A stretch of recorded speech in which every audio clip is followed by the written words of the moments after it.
Alright, seems like I'm live again.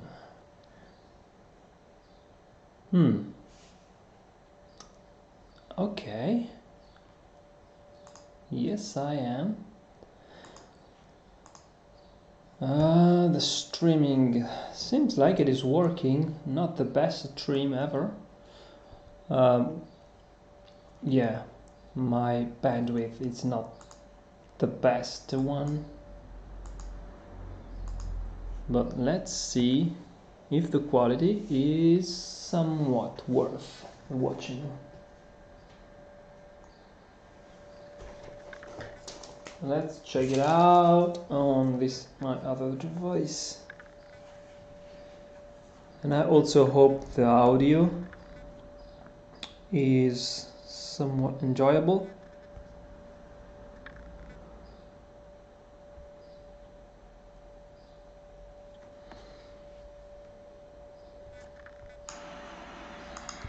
But yeah, let's see if the quality is somewhat worth watching.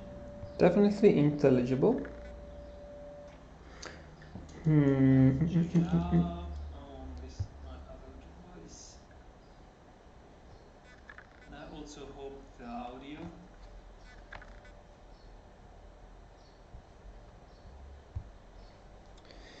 So what about the quality of the video?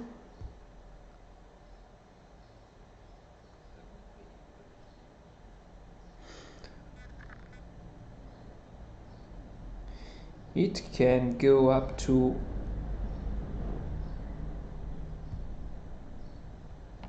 1080p. Nice. Okay, everything seems to be working.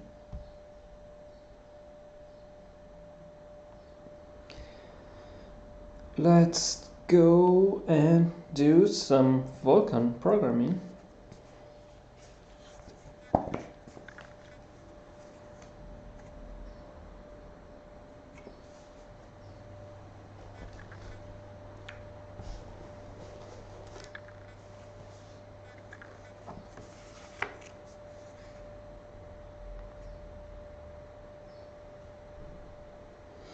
All right.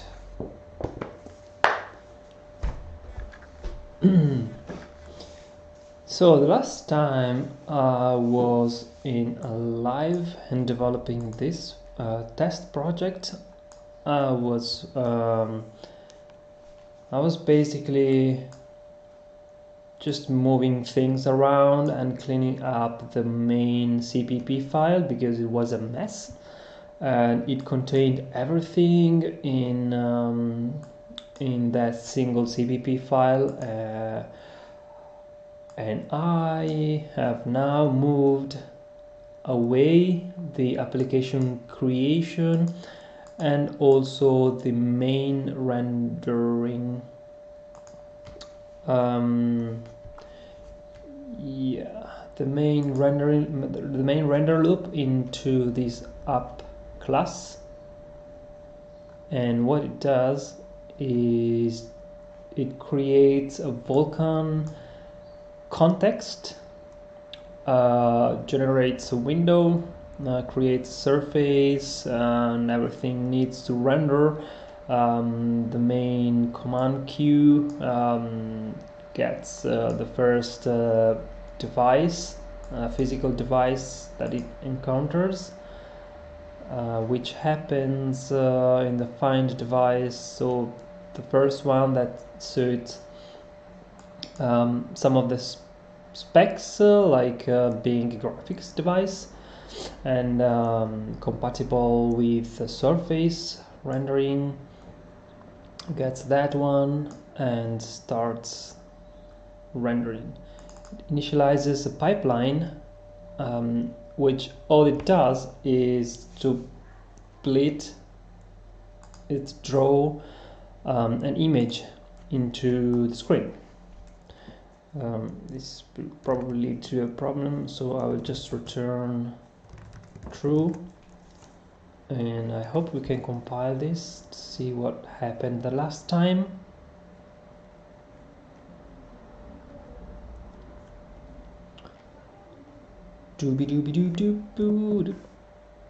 But we are now ready to test this.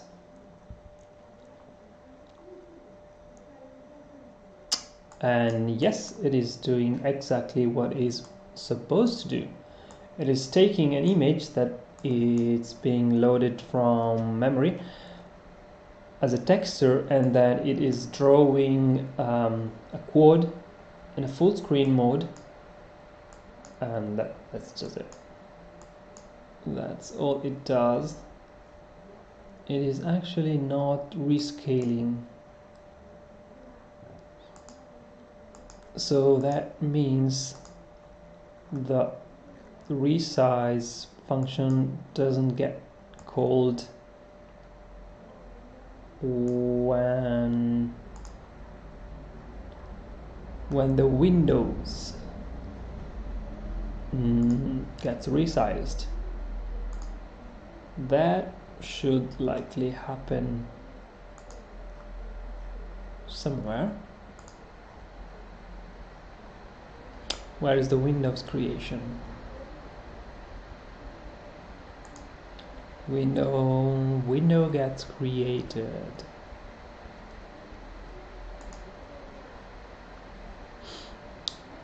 Okay, let's find it from the calling line. Create window. Let's go to the definition and oh right, yeah, it was inlined. So create a window. That's it. Blah blah blah. Yeah. Can we do something here?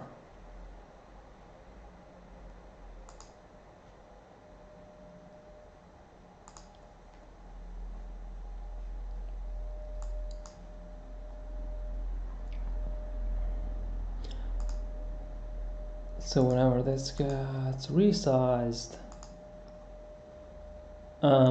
yeah, let's do it the dirty way with global variables. We already did that. I wanted to do something cleaner, but really, nope, not at the moment. So all we need to do is to resize everything and it should be good to go. We're not even using the width and height parameters.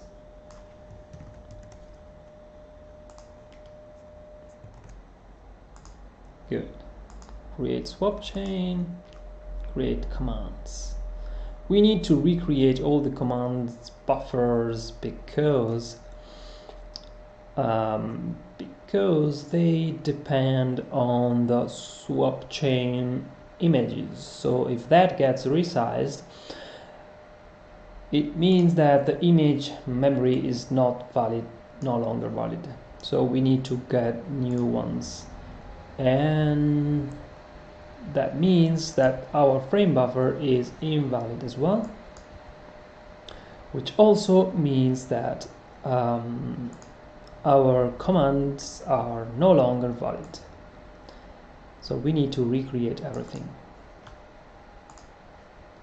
And so we did.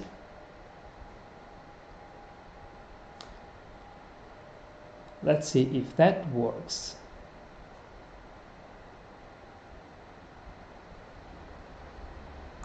So when we resize the window, we should get, yes, it is working.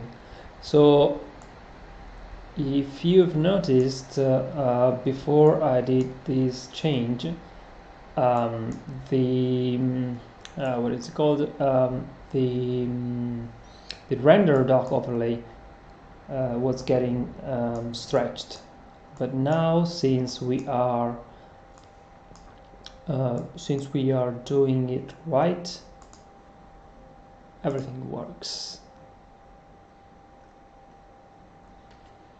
We can also safely remove these lines since we are not doing any blending, and I believe the color mask gets already set to everything by default. This is quite important because if you don't set the color right mask correctly, you will get in the right back in the right back stage nothing.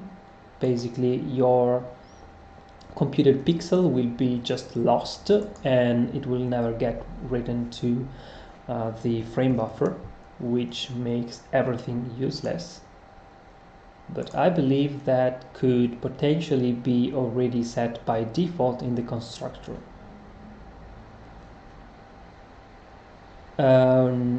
Which was wrong. So by default everything is set to 0 and nothing gets written to the frame buffer. So we need that. Let's check if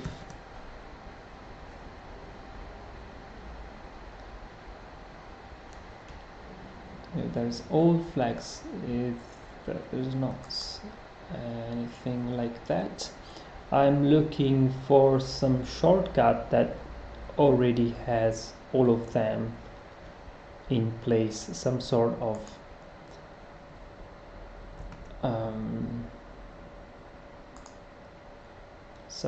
shortcut that comes from here. PK flags maximum, yeah, I wanted something like all of them at once. Component flag.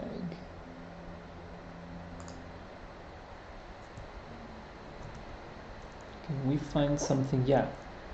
Where does these all flags come from? I mean, is there any way I can use it? Component flags. Let's see. Maybe we can find it in the component flags.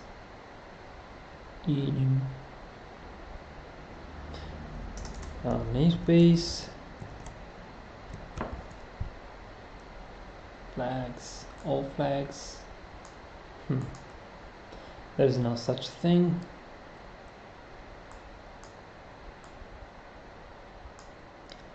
Well, whatever.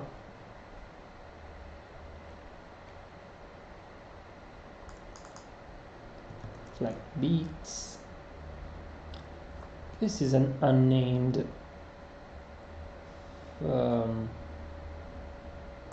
thing. It's an unnamed enum. Yeah, there's just no way I can find that. And by the way, this is just a shortcut, otherwise it gets quite long to write down this line. It just stands for color component CC. Easy peasy. Okay, so let's move on.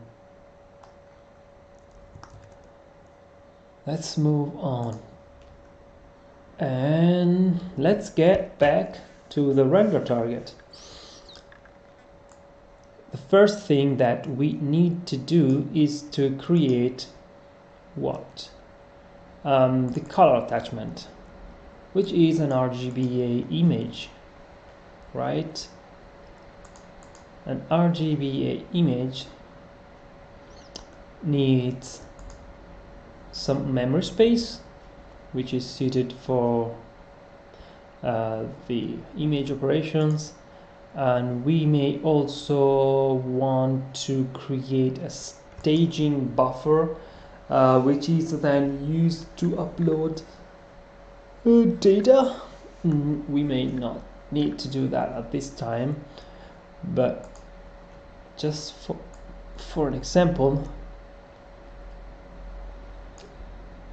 from the utility that loads the texture from a file, So in order to create a texture, we need to create an image. Then we also need the image view to be passed to the shader, but that's just a representation of the image. Where's the memory, by the way? Oh yeah, it was just everything in one place. We've got the image and then the memory associated with the image, and then a staging buffer, which is a buffer that stays in a host visible memory, and it is coherent, so we can use it in a memory mapped way. And when we finish to map the memory, which is the pixel data that we've got from STB image, so we load the image as 4 components RGBA bytes, and then we just copy that over to the staging buffer, and next we create a command buffer that copies the data from the buffer into the image memory. Why do we do that? It is because we need the image memory to be device local, only device local. And if you want to do that in a simple way, we would probably have chosen something that is host visible and coherent, and so we could have just uploaded everything to the mapped memory of the image, but that means also that the image memory is in a location that is CPU accessible, and which is not good because it is probably slower than a device local memory region.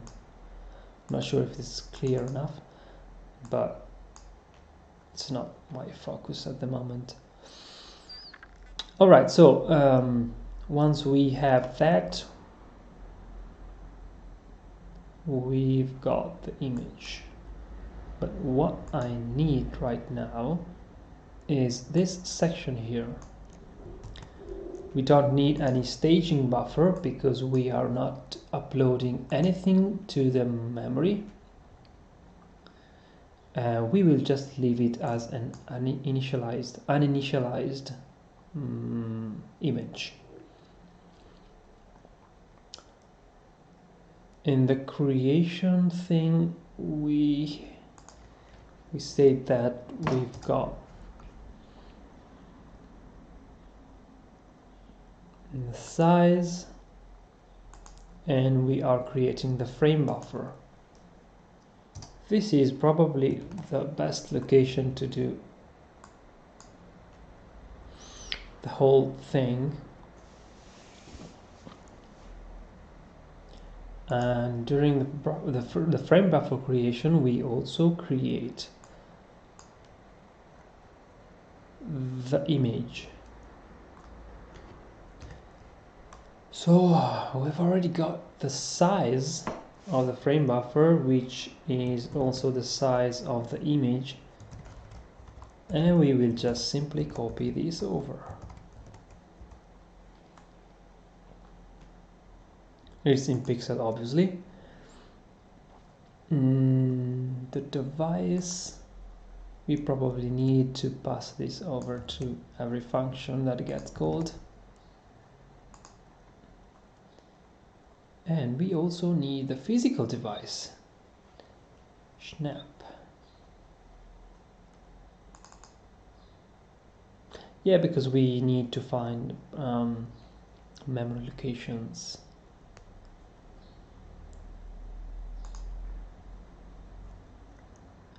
Physical device, where are you?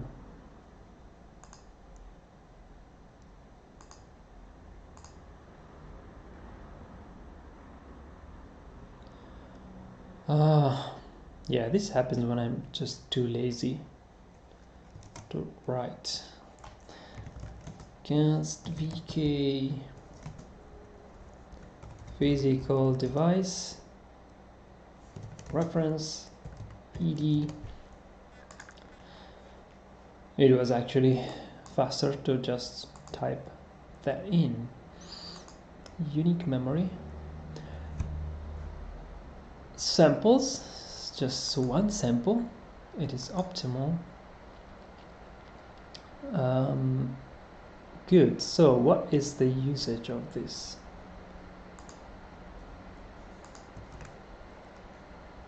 We need this to be used as color attachment, e-color attachment, and also to be sampled because we want to use it inside the main rendering.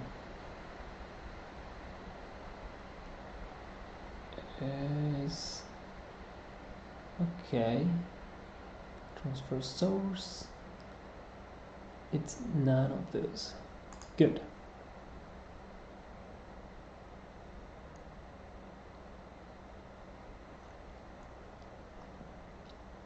Sharing mode, it is exclusive. Is it exclusive?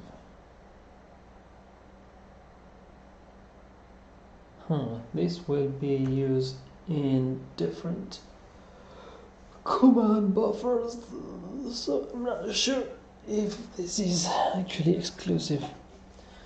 I will deal with this later.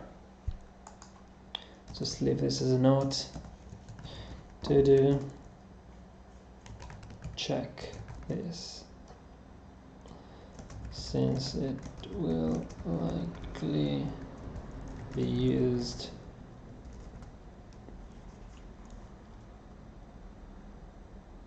in different command buffers. Okay, so this is something that needs to be checked.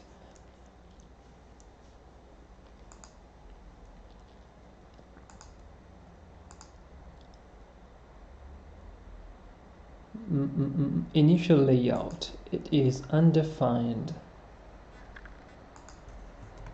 Do we need that to be undefined?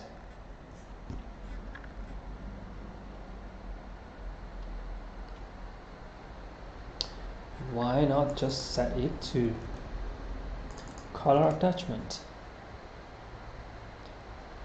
Right.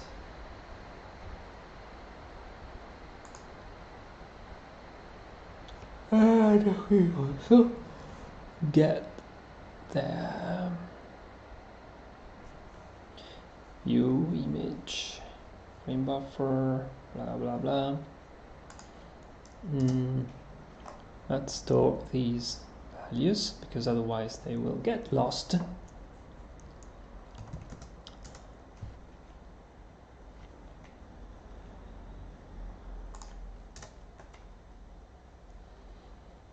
First, I'm gonna rename some of those values.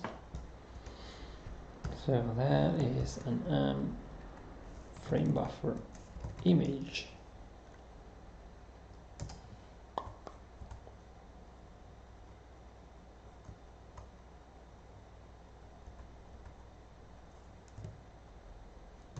And then frame buffer memory. Right.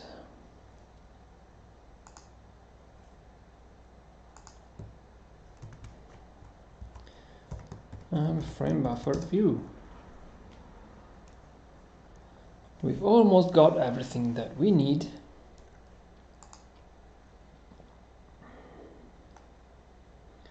RGBA.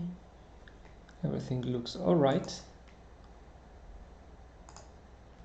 Let's see how this. It's moving forward. Yeah. Should be all right.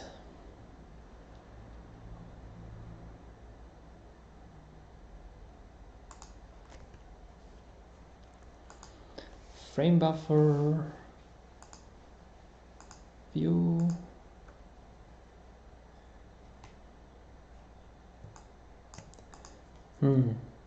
can I convert instance pointer? Can I move this out of the way? It's not clever enough, apparently.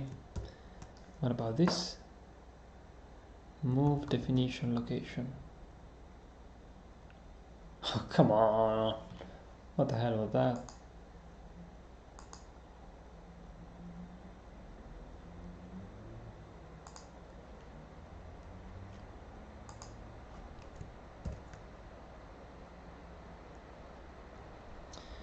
Create declaration definition.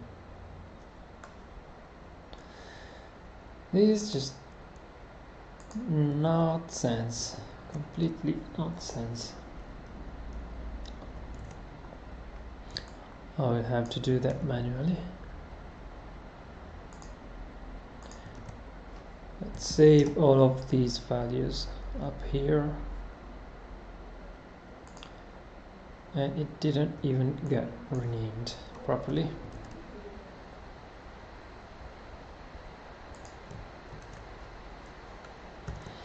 And frame buffer view.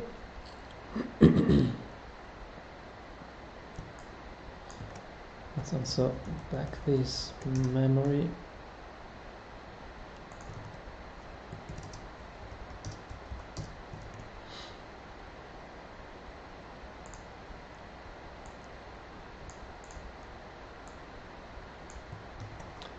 Frame buffer image.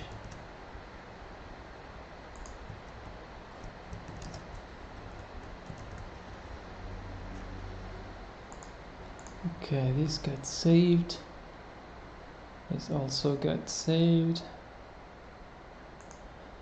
And everything seems to be good now. Let's move on the frame buffer creation, if that is what's next. So let's see here. We've got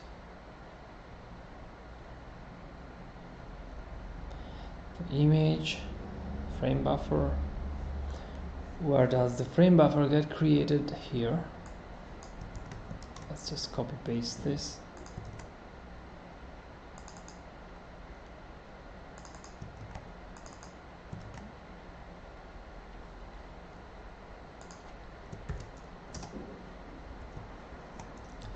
VK.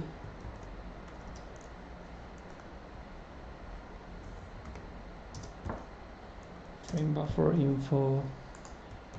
What is in there? So we've got flags, which is likely empty.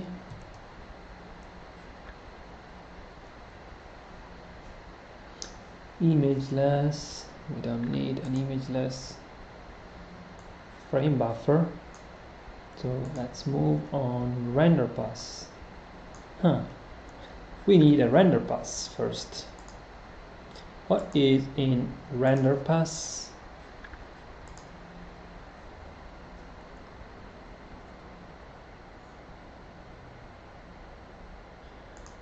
What's in this render pass that is so special? Create render pass.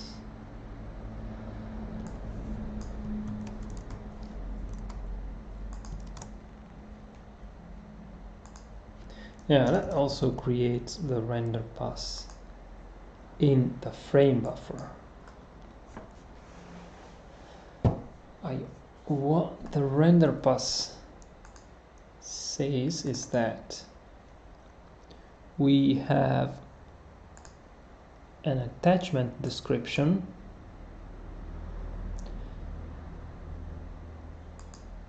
and some other infos about the frame buffer. So I feel like the right location is right here.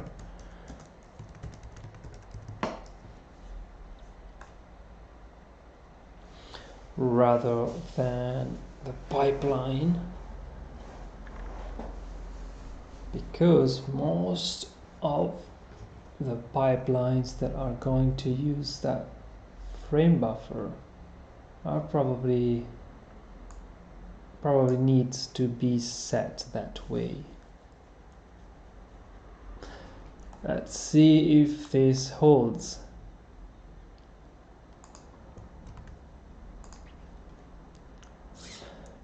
And I don't like this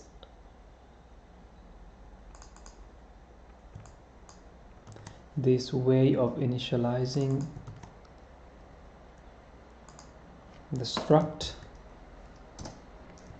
I will instead expand that into single lines. The flags remains default, and next we have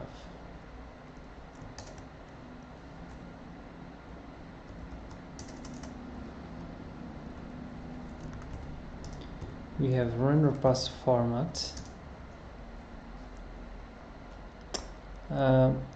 It's not actually the render pass. It's a description of the render pass. And the format is VK format.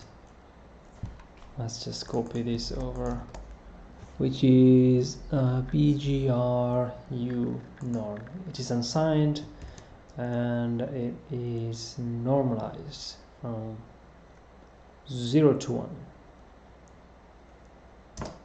Good. Render path description, and the next is a sample count. Samples, which is just one sample. We're not doing any multi-sampled thing. The load operation, it's a VK attachment load op too many T's. Load operation. Let's say we need to clear the frame buffer before we even draw.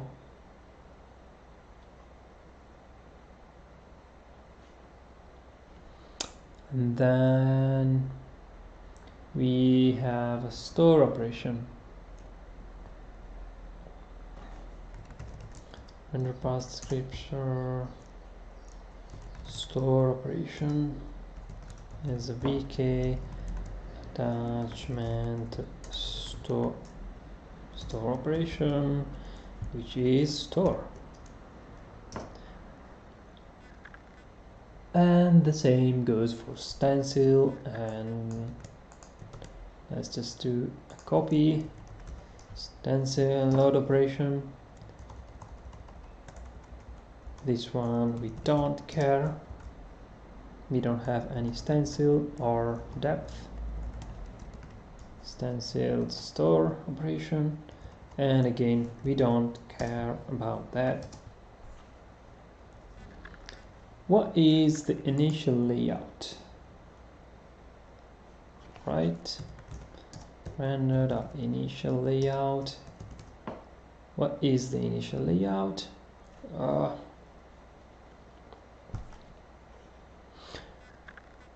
Do we even care?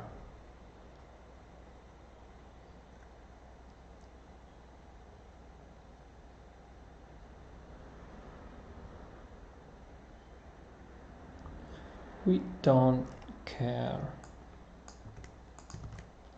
So we'll say it is undefined. And the final layout is instead we don't need it to be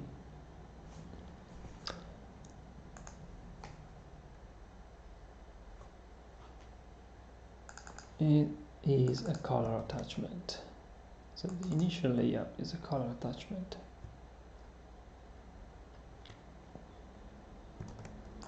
And the final layout is a VK image layout. The shape is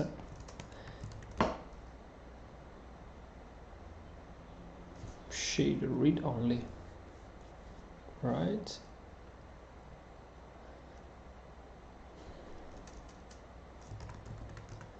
It's a shader read only. Color attachment.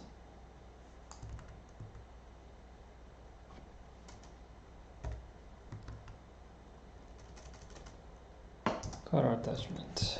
Yes, that should work.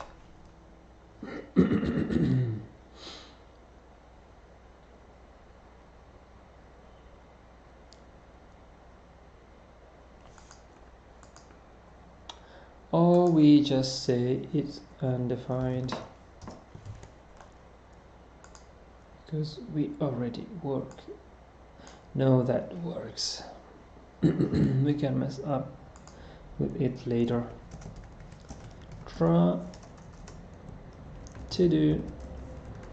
Try things. Not over here.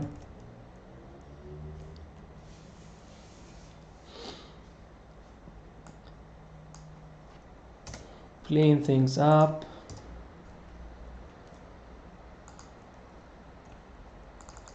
Copy this over here. Subpass.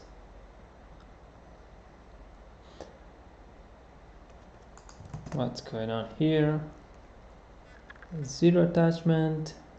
The layout.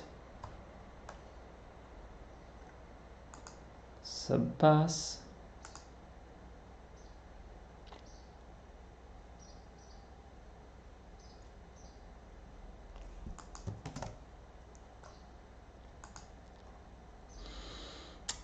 All right. I feel like we would also need to expand these structures because otherwise this constructor thing really hides all the information behind the initialization.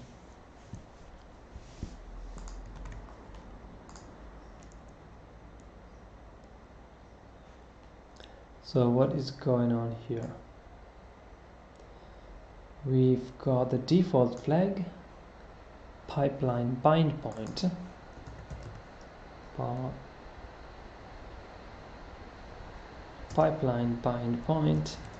which is VK pipeline bind point graphics, obviously. Input attachment counts.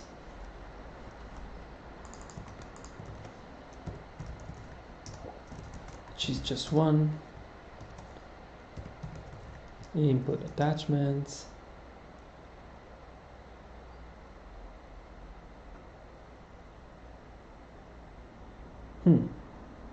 Wait. Color attachments. Yeah. Wrong. So this will just remain default. Color attachment count is 1 and color attachments is set to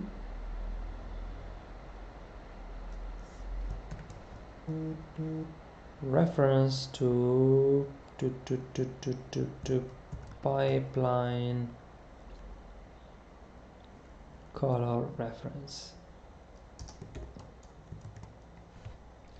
That's it.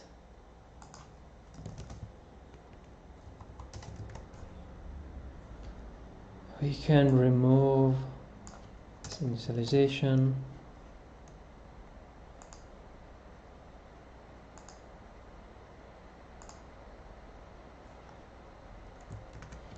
We can remove a pipeline also from here. No need for more prefixes. Device, what's happening here?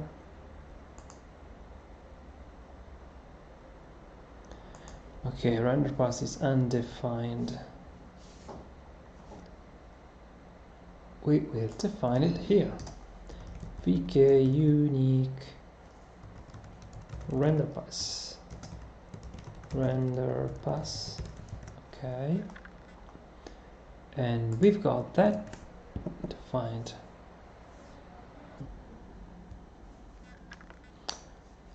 Okay. Render path info. Again, this is too hidden. What are we specifying here? Is the render path creation info. Let's do that step by step.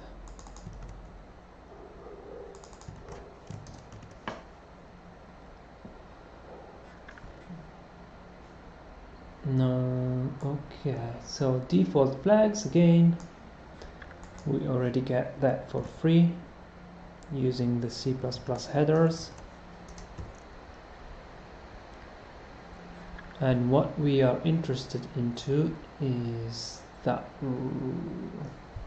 attachment count and subpass count.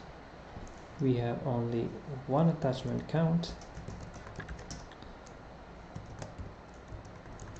and that attachment is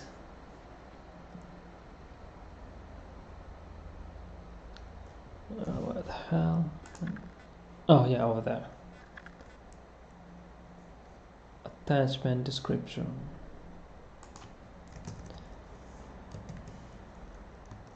Render path description. Okay.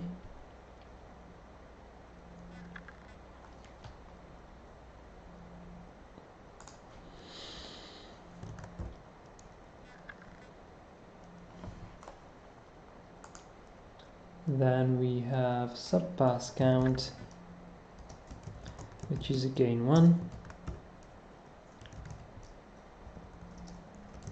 which is subpass that we could name subpass description. Render description, a subpass description, right? And the final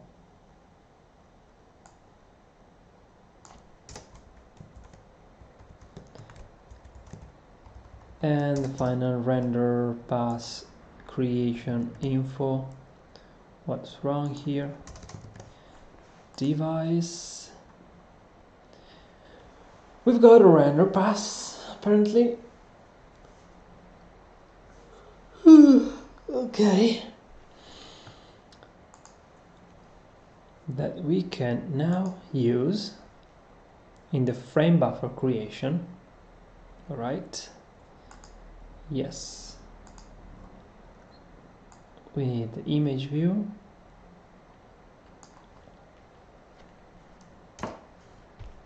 And let's do that step by step again.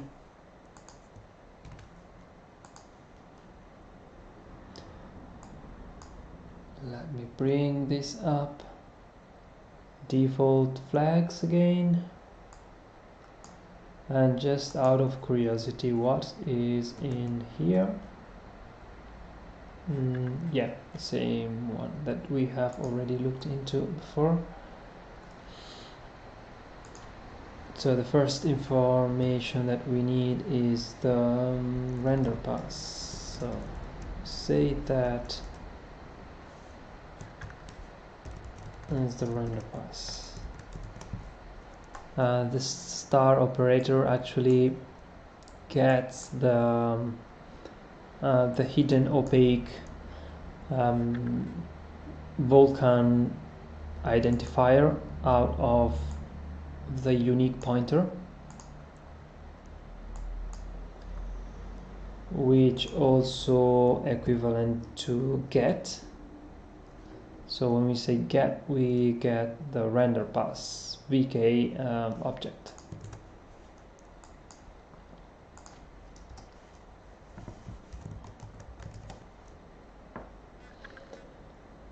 Next parameter that we are interested in is the attachment info count. No, it's actually just the number of the attachment. No, it's the number of attachments, right? Attachment count followed by the pointer to the attachments.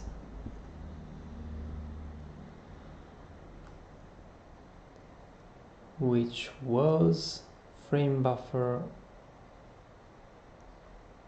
Okay, it is a pointer to an image view or a list of image views. So we can just send a reference to framebuffer image view. Get.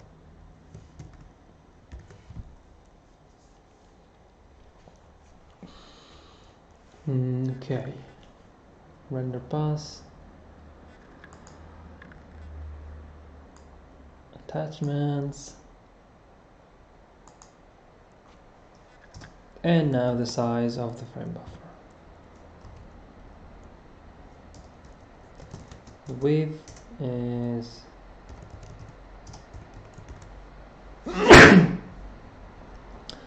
X, and the height is the Y. But why? Number of layers. Whoops. Just one. Ready to go. Frame buffer is created. Let's store that somewhere. Unique frame buffer.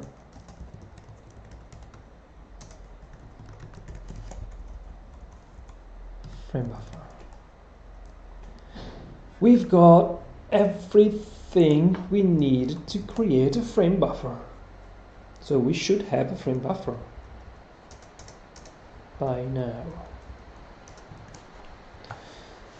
Given that we checked everything, we can now return true.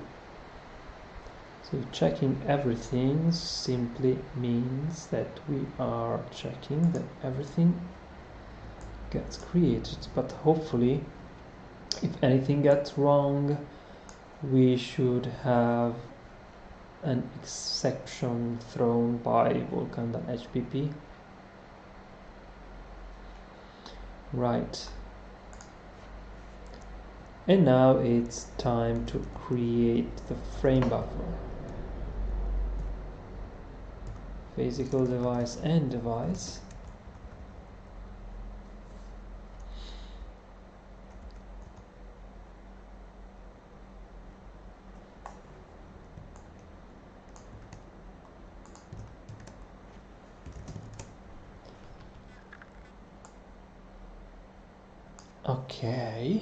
Okay.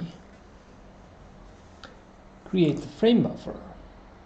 Load the shader.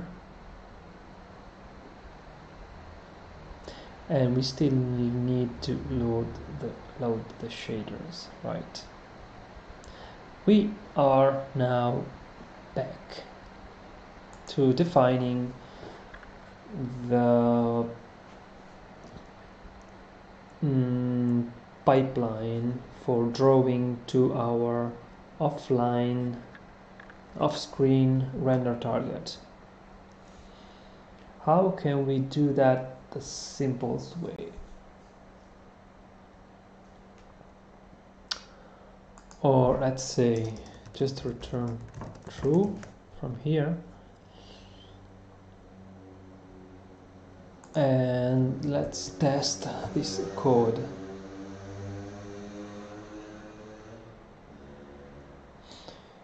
It compiles, which is something, and it also, no, it's not, because we haven't created anything yet.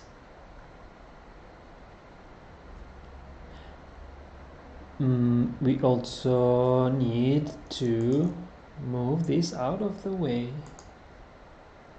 because this is not the place to be.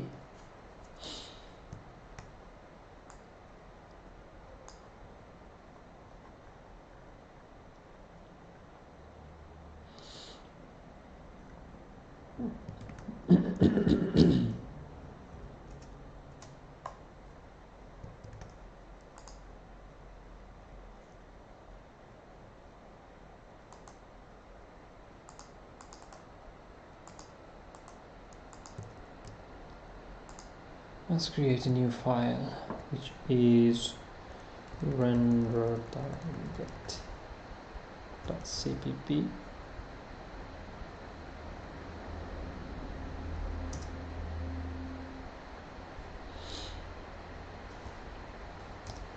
And also include our precompiled header. Now create the header file.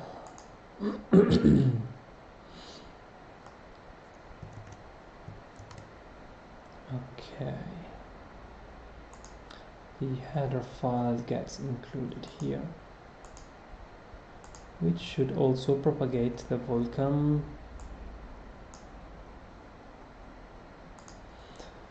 headers. Now let's move the implementations.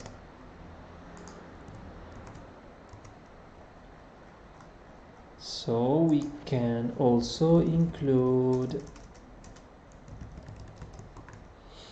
utilities.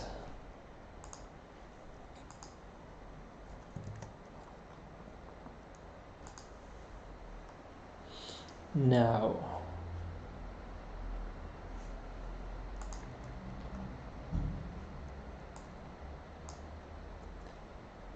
what if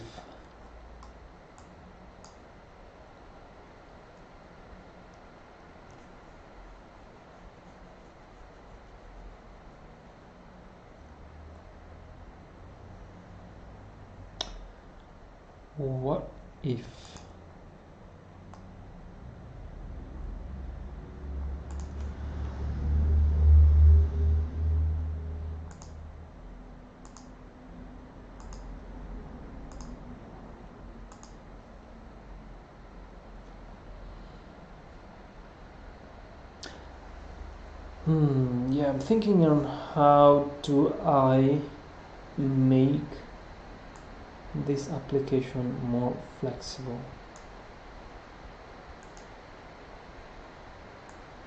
How do I inject my own logic here without having to change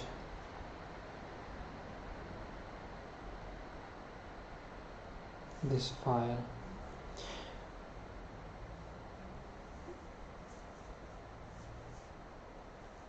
So there is a render loop, right?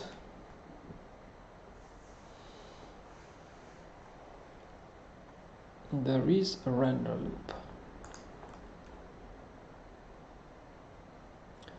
which in turn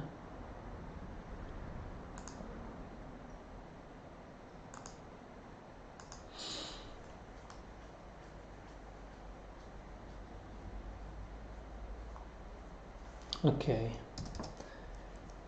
let's do a virtual void render frame float dt that will be implemented somewhere.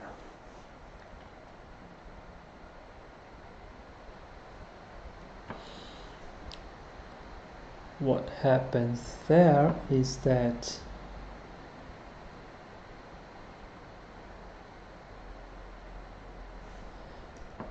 we will probably need to do some synchronization, right? Sync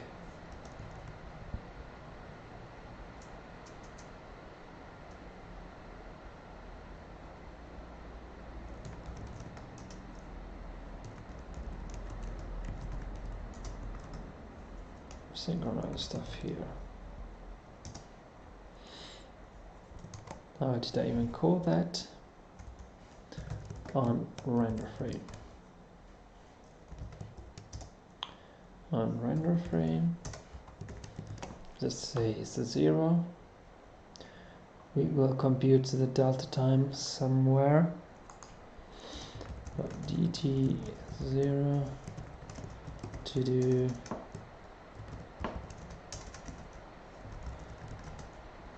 build time, frame time, dt.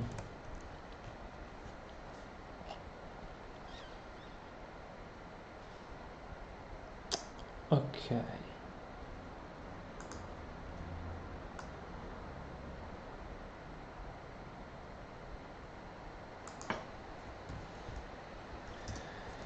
For this, we need a void on init, right?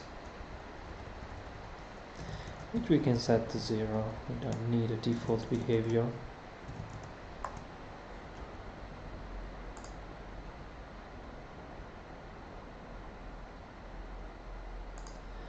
Let's collapse and use the code, and from here we can do my app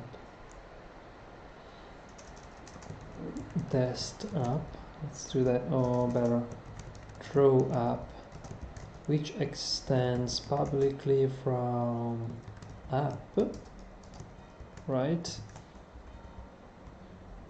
And we'll implement the first one methods, which in turn will also do, after including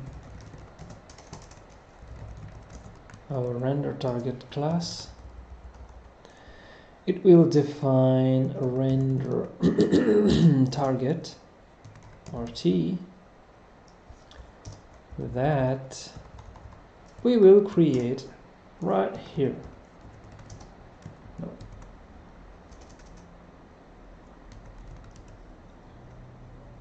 Create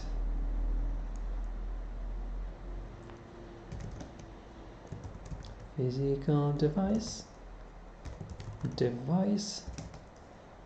let's say 512 by 512, and that should be all, except we are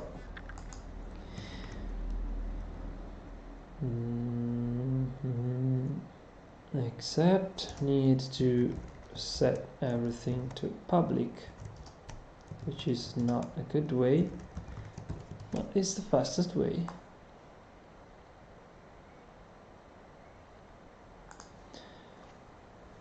However, we can hide these functions that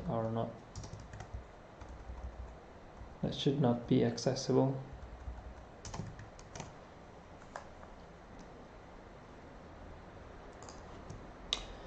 Now let's do this render frame do nothing.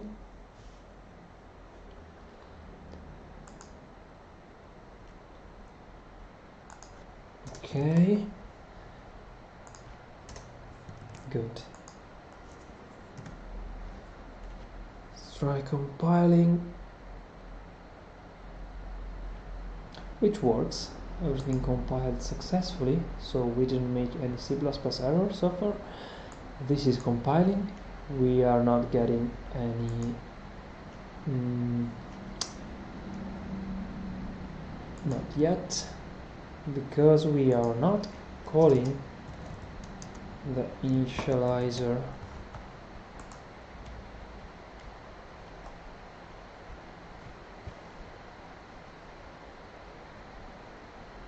and as expected we're getting something, right?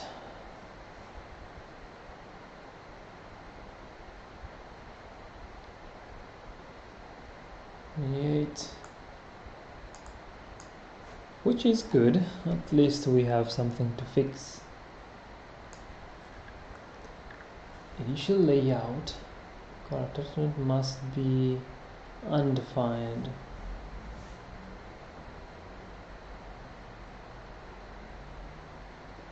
The initial layout must be undefined. However, it's not. Which is actually the place that I took note about.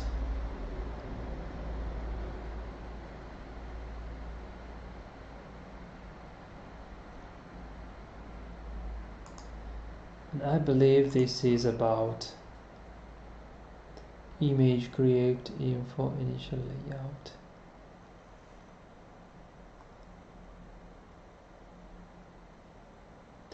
Oh, it's the vk create image.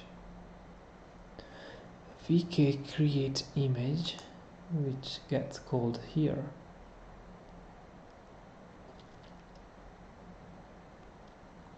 State that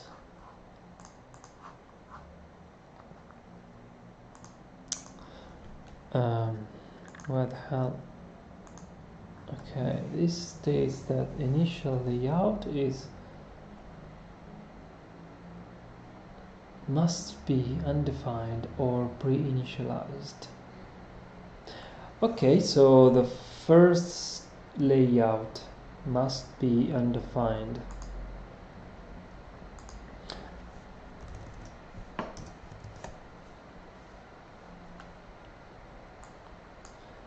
Fair enough. Which is actually compatible with here.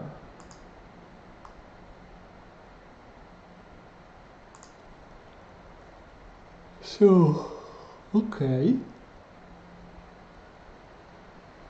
That's good.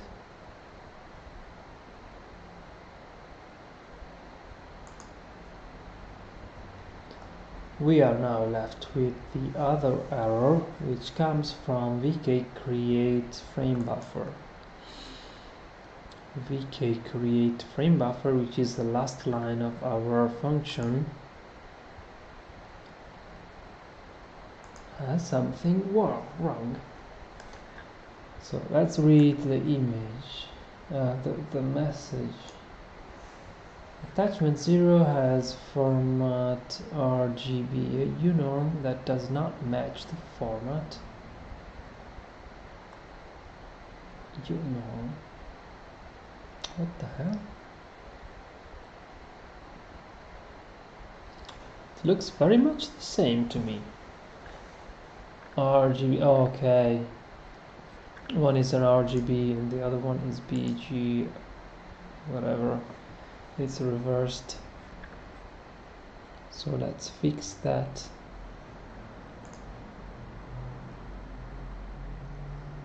By saying that BGR, or we can just recall that directly, so we are not making any error even if we change it later.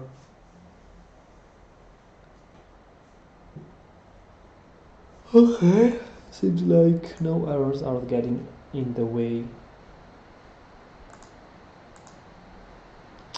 Nice. We don't get any error, but we are not also doing nothing special.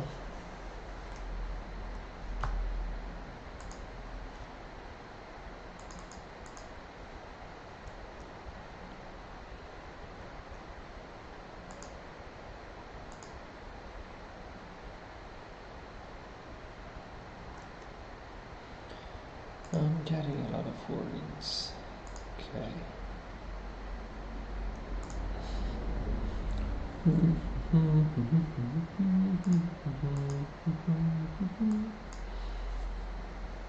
All right.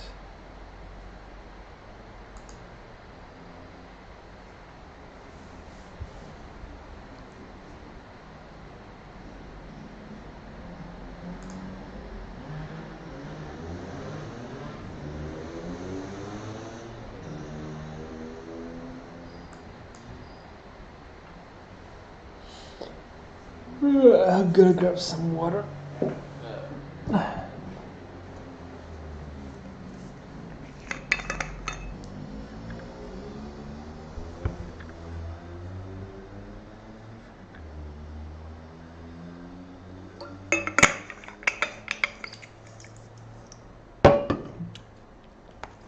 Always drink while coding. It's very important. Being hydrated.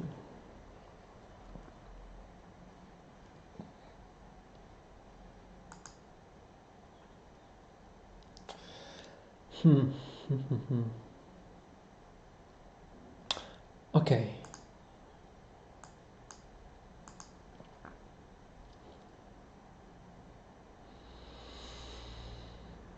Let's now focus on the pipeline creation. And the first step is to load the shader modules that we used previously.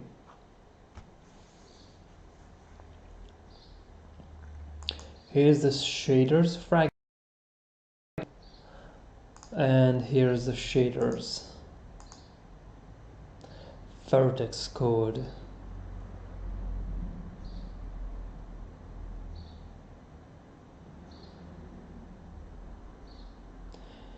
Here we have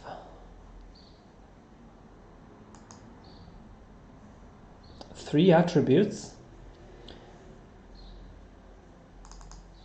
So the position, color, and texture coordinate, and we output fragment color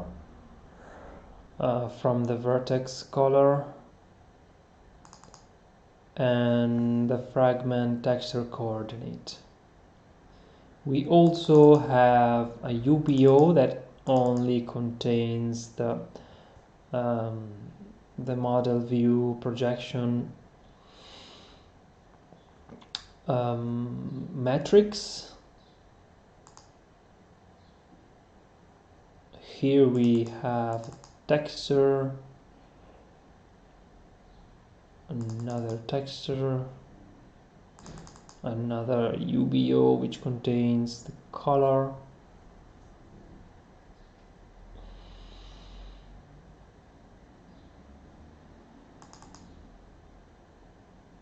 and the output fragment color.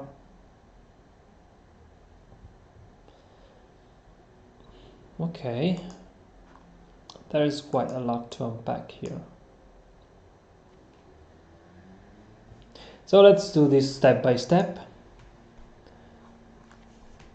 And as we said, the first thing to do is to load the shader. We will load the shader file, shader.vert.spherv into shader fragment and shader vertex module. Next, we will plug this into this stages array that will be in turn passed to the next step. So the vertex is shader vert, and the fragment is shader frag.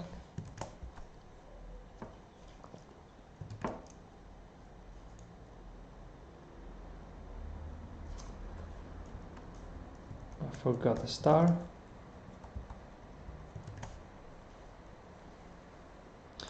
Good, we now have passed these into the stages. At this point we will just continue filling this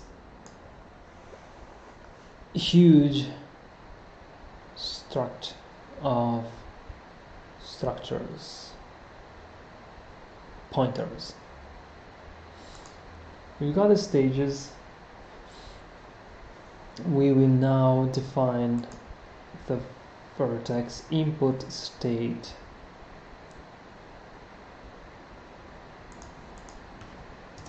Info.vertex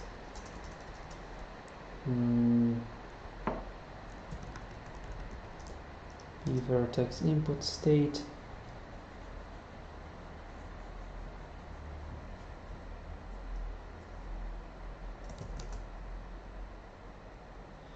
which is the pipeline input state.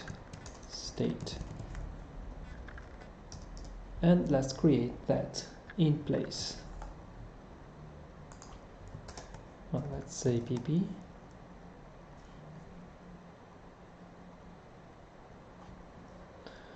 Or just the input state.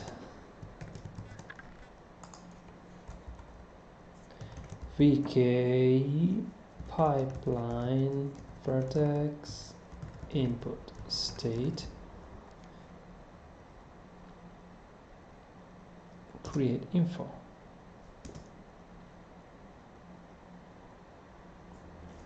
Input state.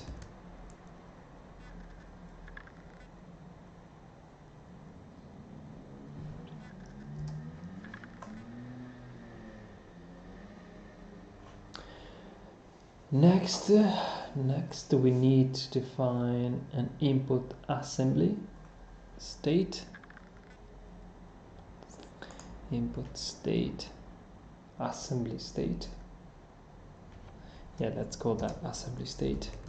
Info.assembly state is assembly state, which is vk pipeline build assembly state create info assembly state, or input assembly, whatever.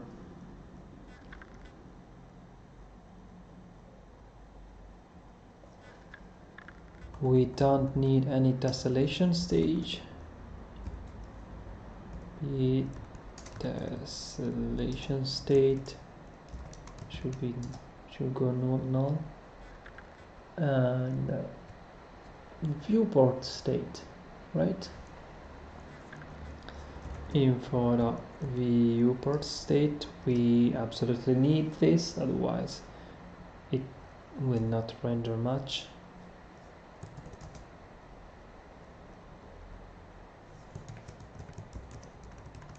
Viewport state, and then vk pipeline viewport state create info vp state.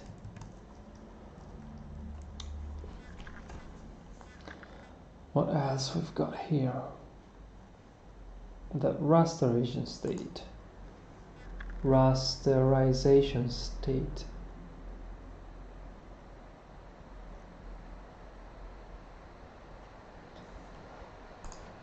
Info dot p rasterization state is equal to raster state.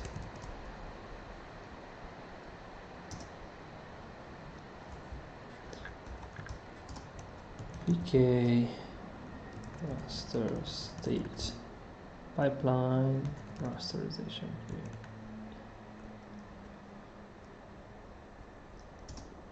Info raster state. There are quite too many states here. Shall we just say input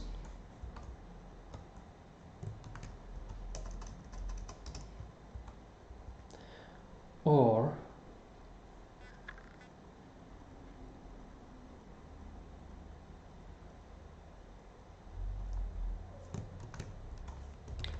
vertex input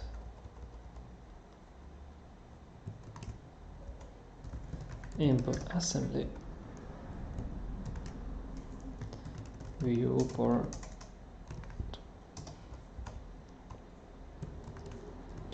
rasterization is it what? Rasterization, yes. Multi-sample state. Do I need that?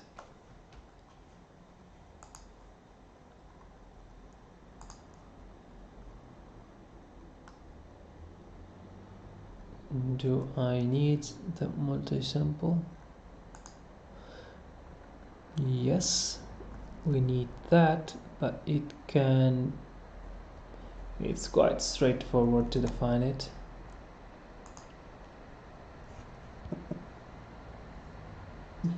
Info dot be multi-sample state. Yes. Multi-sample.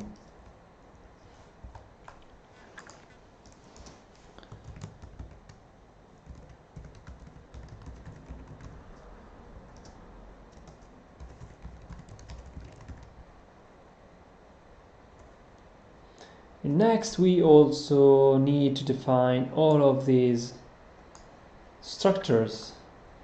Yeah, pipeline creation is the worst. So many things that needs to be set up. Info dot depth stencil state.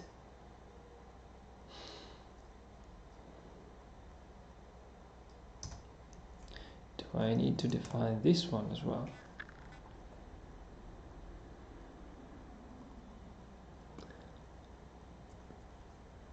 Good. Apparently I don't need to define this one. So you can just null pointer it. Info dot what's next? Color blending state, and as we already said that we need to define this one, and we need to explicitly disable the blending stage, but also define the right mask, otherwise nothing will show in the rendering, in the render target. Blend.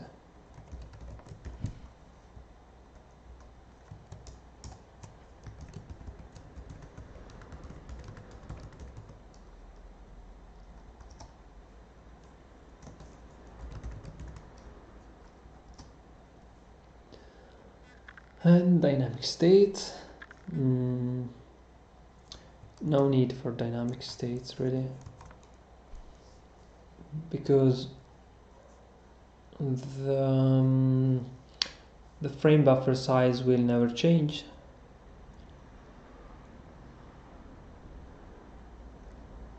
So we may ignore this.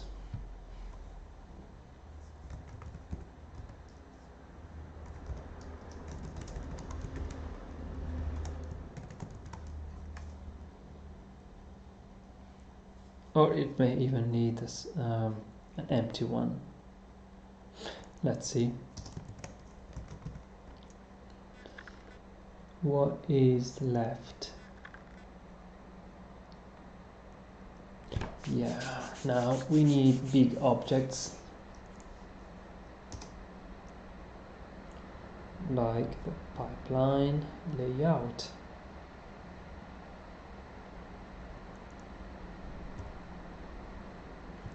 So these objects need to be saved somewhere. These ones were only creation info, so simple structures. Instead, these are proper Vulkan objects, so they need to be stored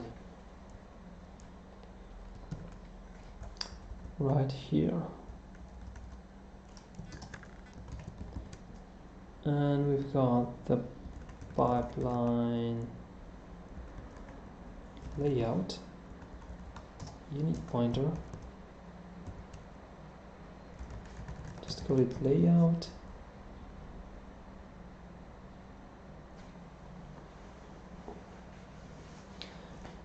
Base pipeline handle. Nice. Base pipeline index.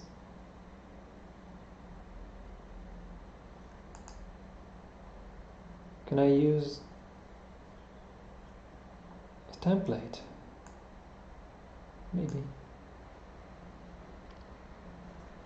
Maybe I might be able to use a template. That could save quite some work to the driver.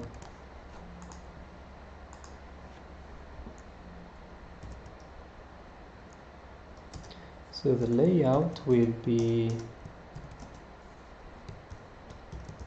layout, which we still need to define.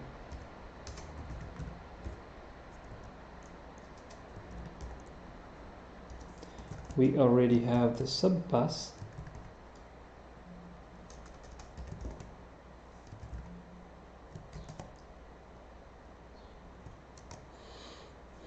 Where did it end up?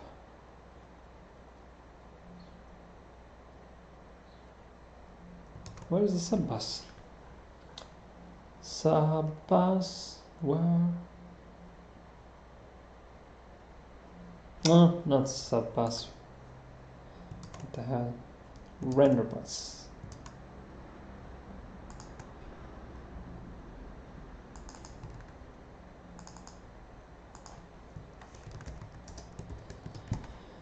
We've got that.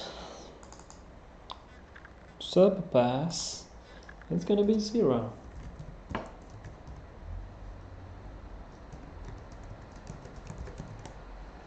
You just have one subbus really. Base handle, base pipeline index, those are just null pointers. Good. Very, very good. Now,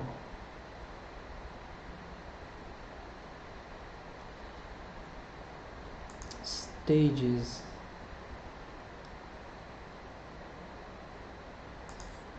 Layout. All right. We also need to save the shaders. We can't just leave them hanging here. They will get destroyed at the end of the function.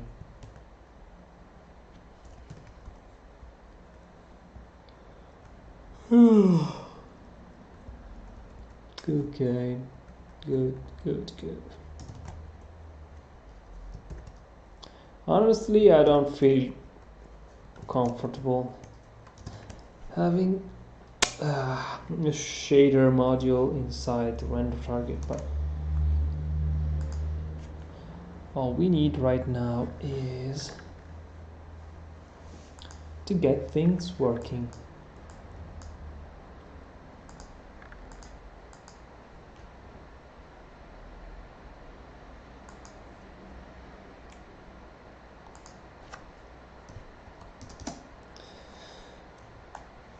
Remember, we need to define the layout, and it's about time to do that. Layout is a device, create graphics pipeline layout. As easy as that.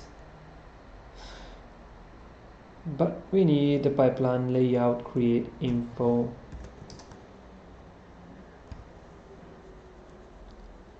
Create pipeline layout. VK pipeline layout create info. Layout info. Right? Layout info dot what?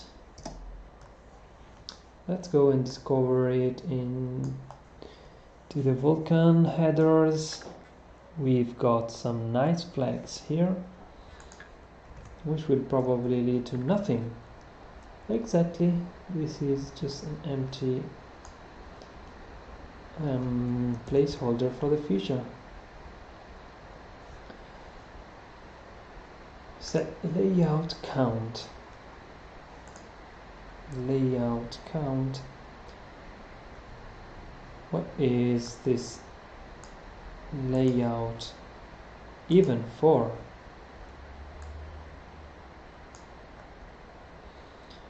Layout. Where did I define the layout? Pipeline layout. There it is. Yeah, right. This is it. I'm quite tempted to copy everything.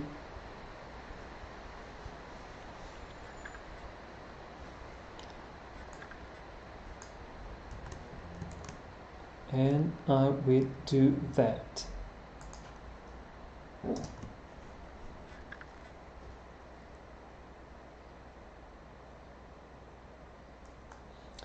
So pipeline layout create info.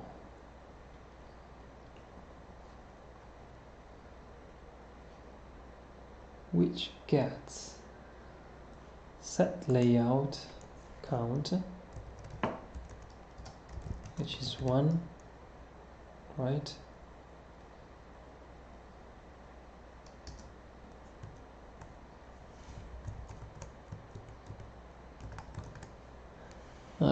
Set layout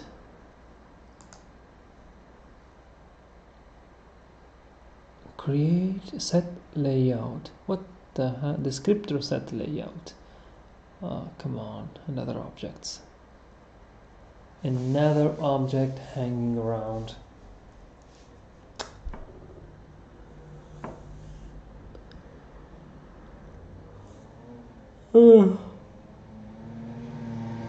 I need some coffee. Yeah, I guess I need some coffee. Coffee break. Be right back. Should I just duplicate it? Where's the duplicate? Copy. Copy should also paste.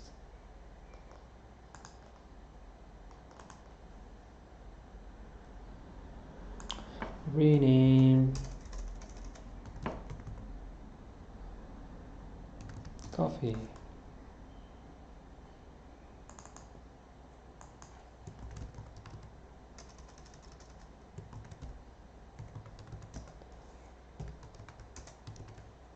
Coffee break.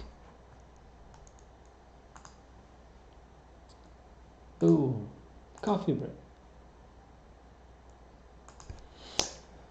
Coffee break.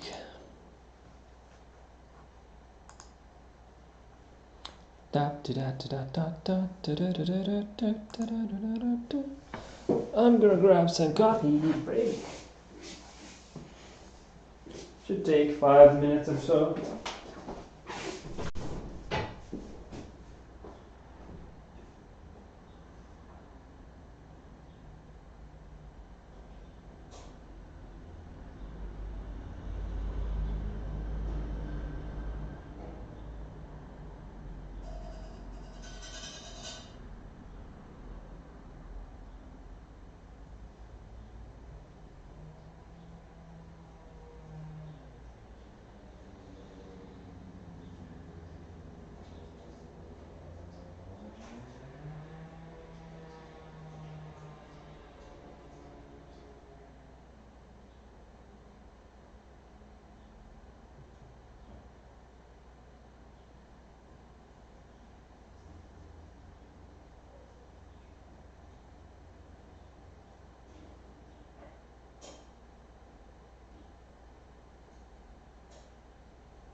Alright, I am back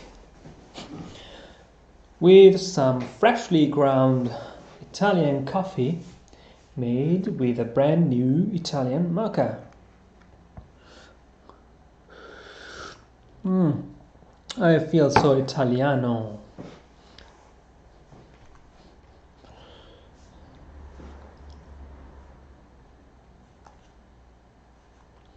Oopla. Boom.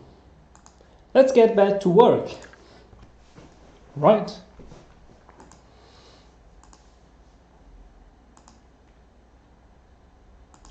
Let's get back to work.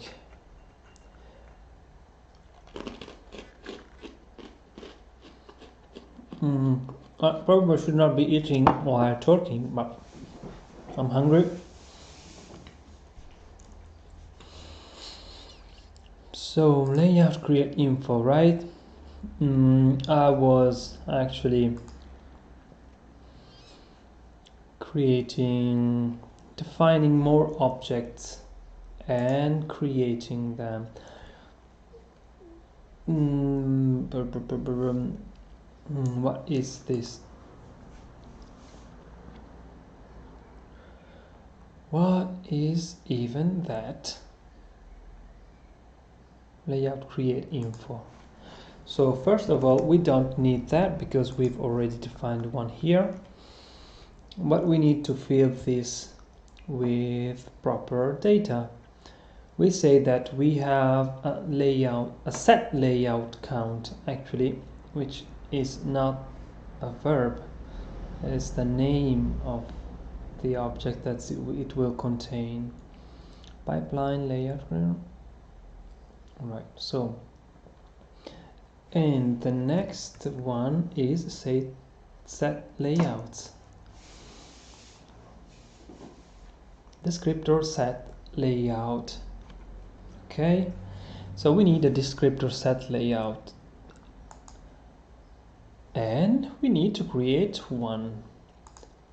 But since this is an opaque object from Vulkan, we also need to store it somewhere. So we've got the pipeline and the layout, and this looks like a good place to store a unique set layout. Unique set layout. Set descriptor set layout. Descriptor set layout. So that's the pipeline layout, and this one is the descriptor set layout. Kind of long name. Set layout, descriptor set layout. What the hell? Descriptor set layout. Let's just say that.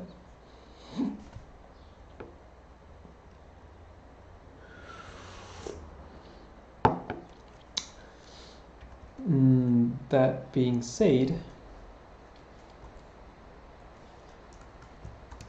we can remove this one and okay,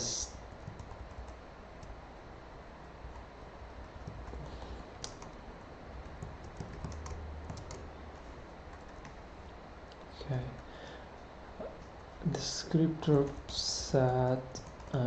This thing here is unique. It's nothing because we've already defined it in the header file. All we need to do is to assign it. So it's going to be descriptor layout is create that thing, right? Layout descriptor info vk descriptor set layout create info.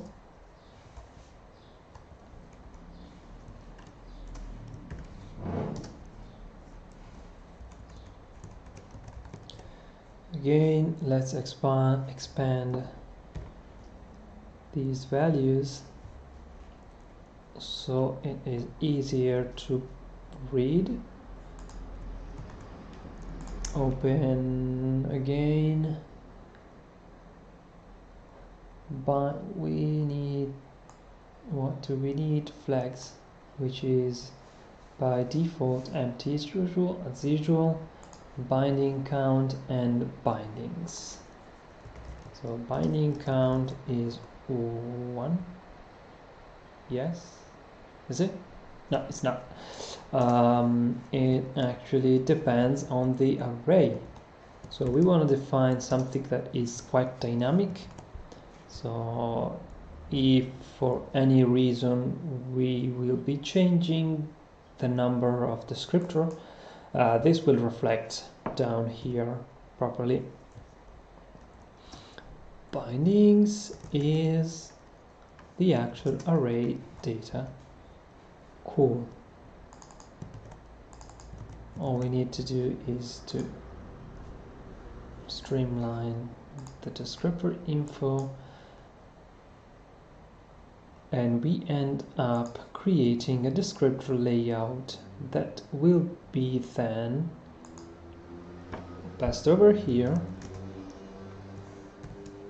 as an array of a native pointer. Good. Do we need anything else from here? We got that. Push constant range count. We don't have any constant ranges, which I don't even know what is for. We will find that out later when we are more practical with Vulkan.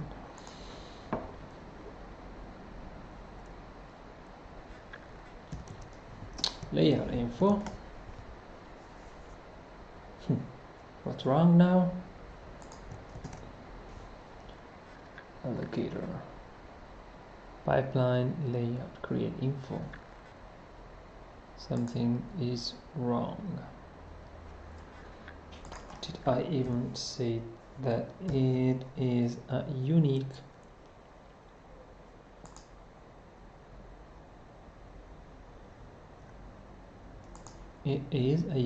pipeline layout? Create pipeline layout unique. Okay,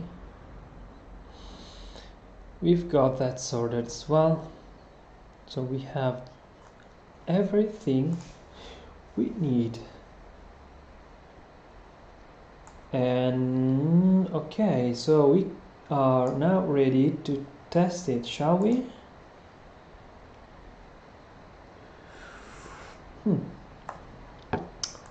Okay, no worries. We can return true, because if we reach that point, we should be good to go.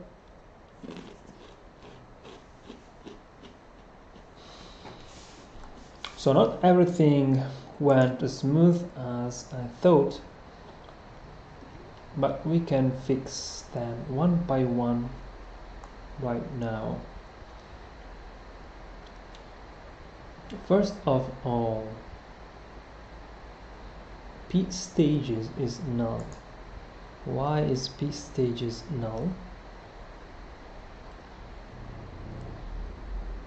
Shouldn't be null. Stages. It should definitely not be null. So we can create pipeline require parameter create infos 0. Okay. Stages. Okay, we are missing some information here. P name specified as null. P name. What the hell is P name?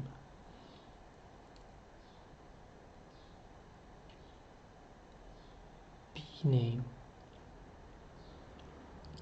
So stages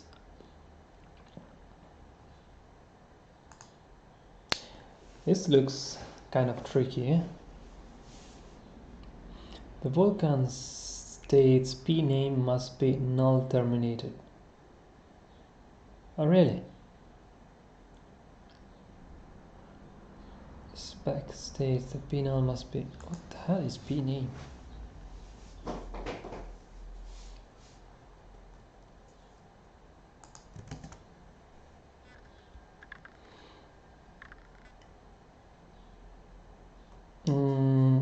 Oh, really?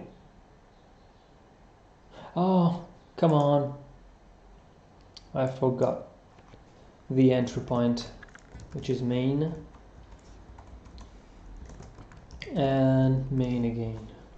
Right. We need to specify the main of the function. So this is the main of the pipeline. I mean, of that stage. So the vertex shader stage is main and also the fragment. Good. We fixed that. What's next? Multi-viewport. Oh, it's not. We're not done yet. What the hell? Yeah, I thought it was too short. Actually, this looks really nice code.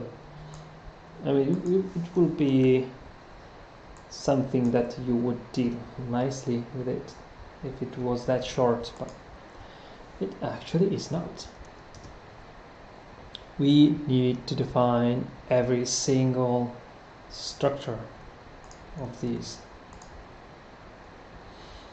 And let's start with the vertex input.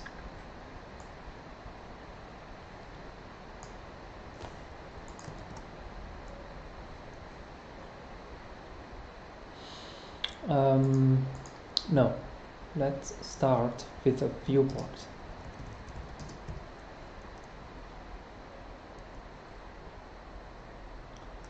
Viewport. It's easier to deal with. Viewport count is 1.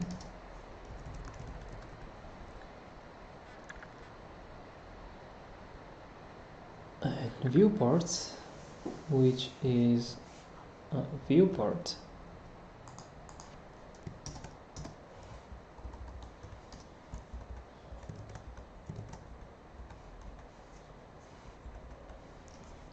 so we define we don't define anything.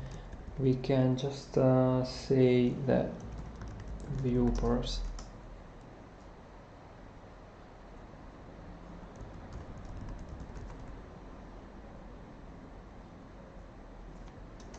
just VP.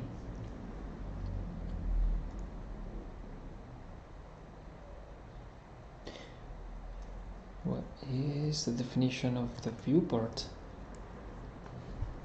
X is okay, that's pretty simple, just a series of floats is 0 m size of x, m size of y, and what are these two values from the viewport? Should be 0 and 1. I just don't remember what's the order. 0 to 1, which is 0 to 1. Okay, that's the viewport. Viewport dot p viewports is vp, and then viewport dot scissor count is 1. P scissor, which is a rect to D. I don't understand why Vulkan has rect and extent. Rect is an origin and an extent, I guess. vk rect 2d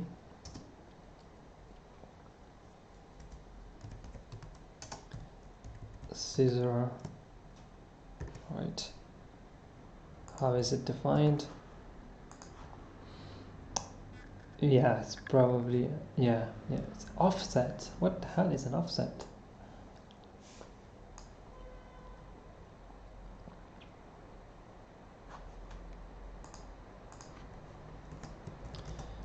It is vk offset 2d of 0 and a vk extend 2d m size dot x and m size dot y. That's it, right?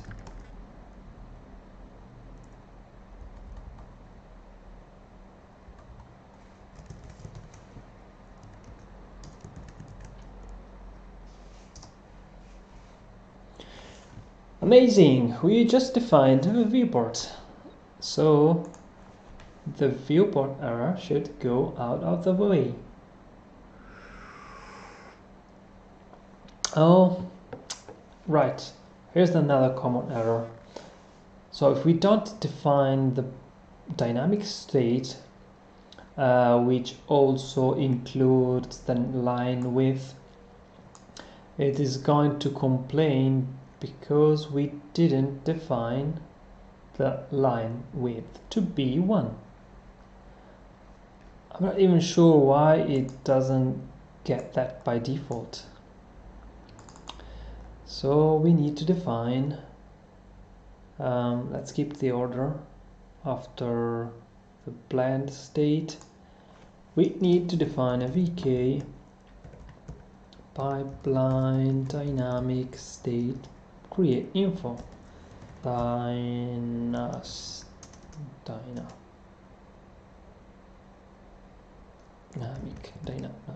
Can I use dynamic keyword? Let's say dyna. Yeah.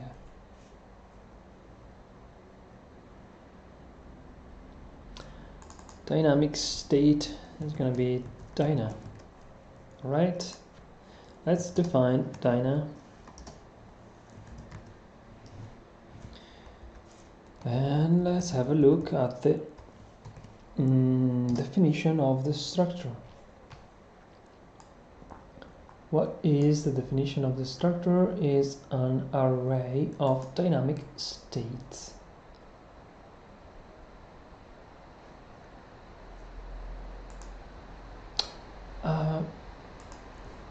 I think I just messed things up because this is not part of the dynamic state. It is actually not complaining about the dynamic state. So we can keep ignoring this one. And instead it is complaining about the rasterizer, because that is where we didn't define the line width. So rasterization, let's have a look at the structure.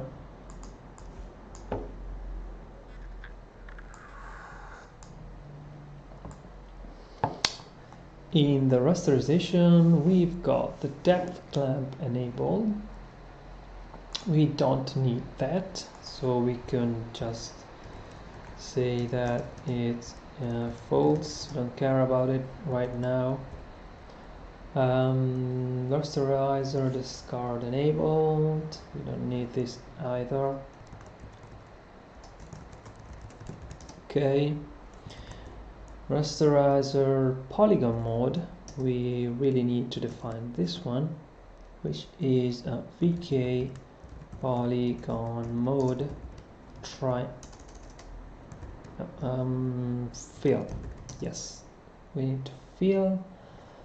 Rasterizer call mode is call mode flags is vk call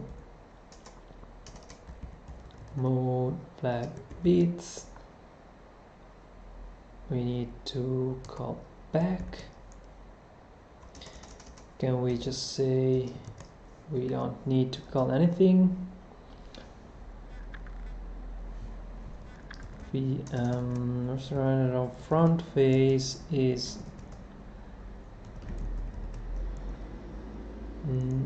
front face. The front face is the one that is clockwise. Yep. Why is it by default counterclockwise?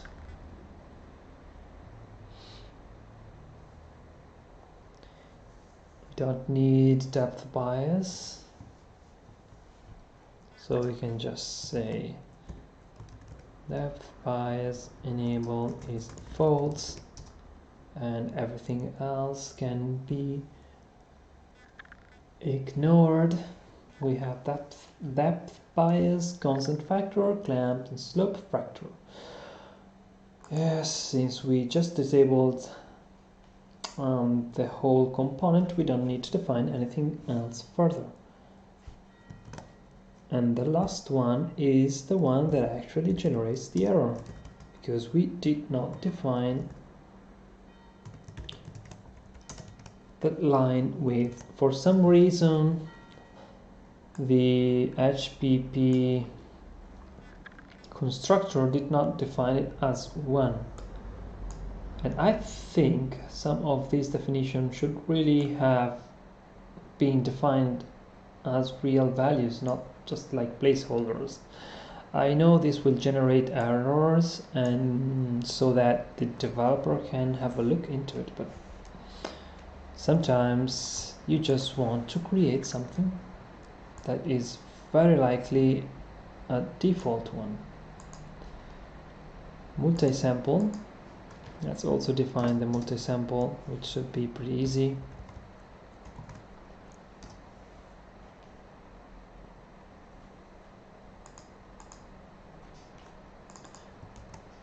Multi-sample. Where is it?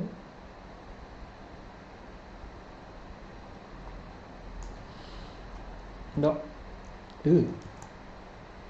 Don't do that. Multi-sample. No.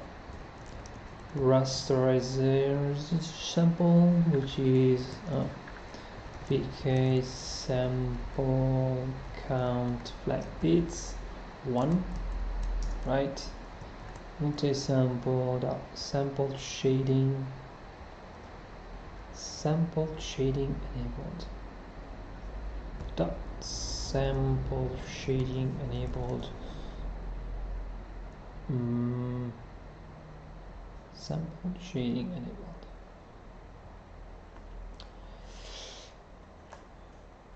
Let's have a look at our previous setup.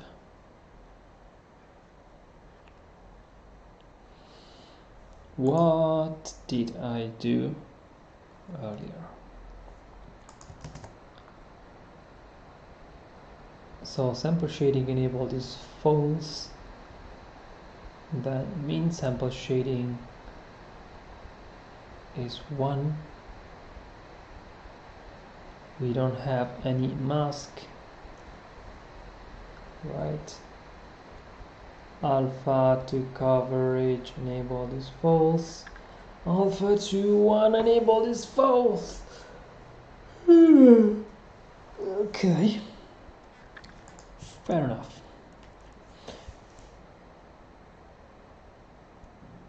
No, sample shading enabled is false.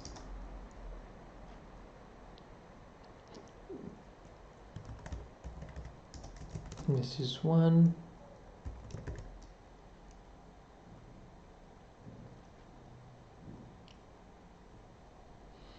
And everything else is 0. Okay. Blend. What about blend? All we need is to disable the blending. So blend dot enable.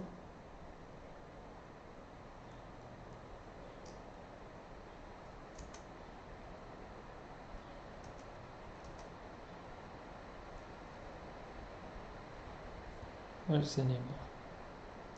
What?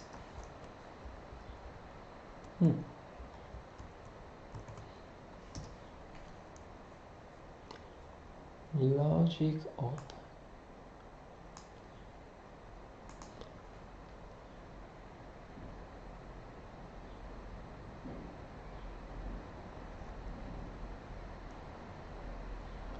Blend state.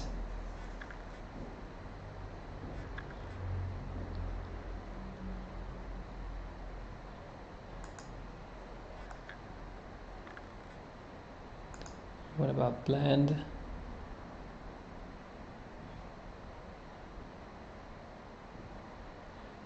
Oh, right.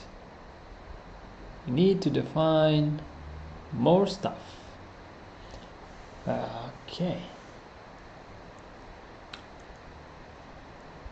Blend enable. Attachments.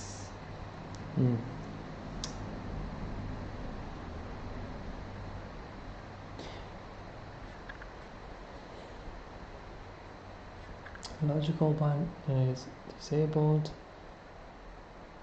The logical operation is a copy. There's one attachment. All right, yeah, this is a pair attachment logic. So since we have one color attachment, we need to define more stuff.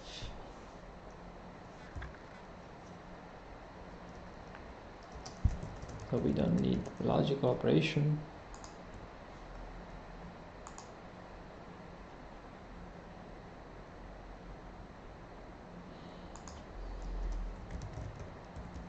And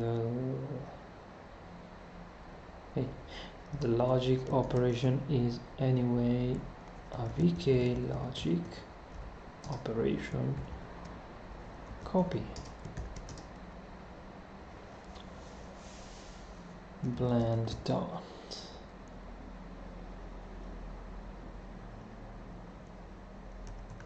Attachment count is 1. Blend dot. P attachment is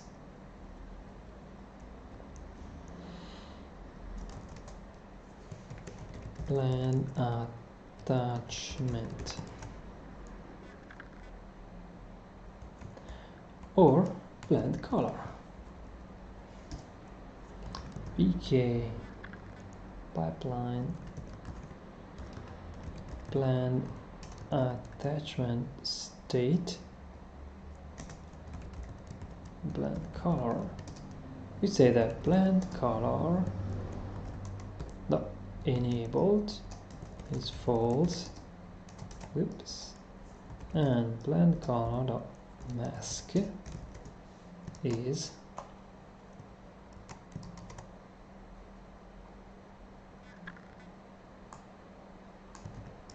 ooh. Good.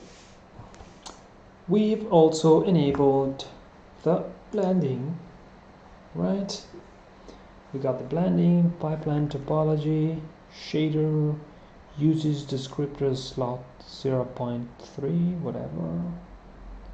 Versus shader computer, but not provided. Okay.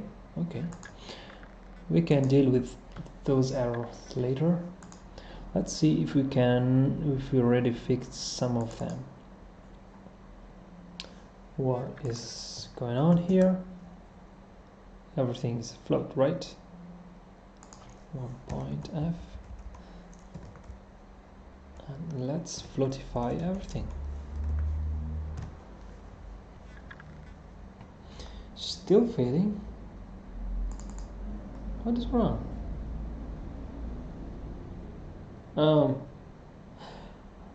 Right, it's not float. So let's floatify that as well. Floatify that and floatify that. Good. Nice. We've got everything floatified. Yeah, this is a funny behavior of Windows, where if you select something, the thread gets stuck in the standard input and it won't move. So all I have to do is to exit input. Pipeline topology is set to point list. Is it? Pipeline topology is set to point.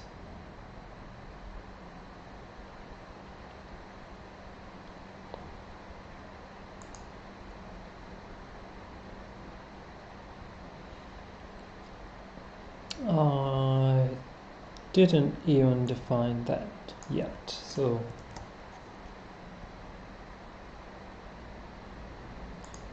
that needs to be defined right here, I guess. Let's see what it was about.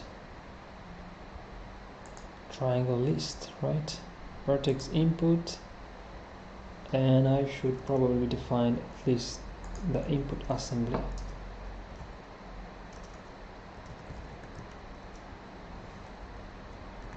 Let's get some help from the header. The topology. IntelliSense is so slow, and it has some issues with the Vulkan.hpp, which might be too big for it to parse.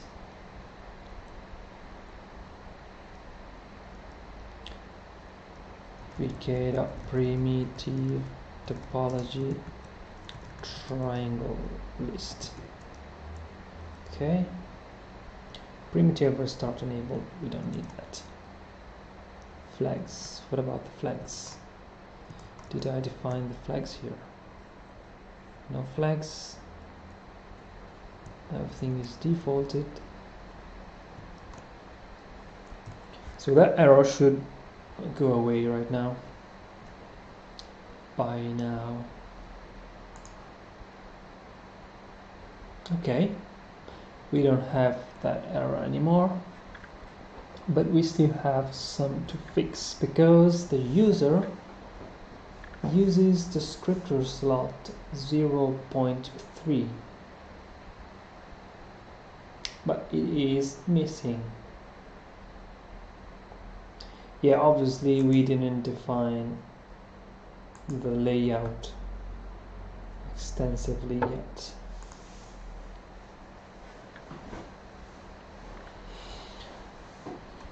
Okay. Is this still going? Are you still going? Yes.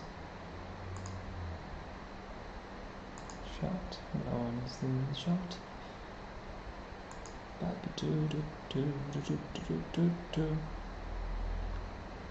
Not excellent, but good. Okay, fair enough.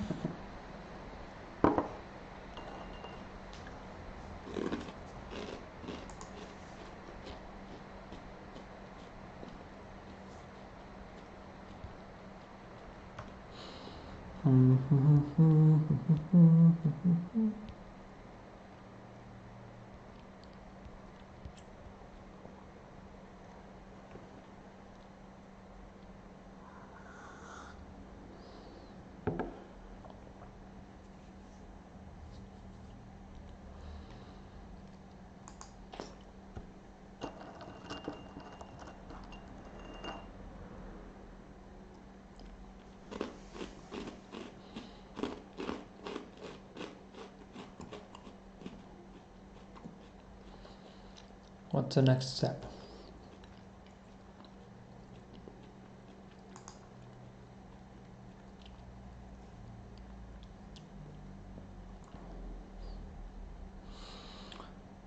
Need to define the vertex input. Yes.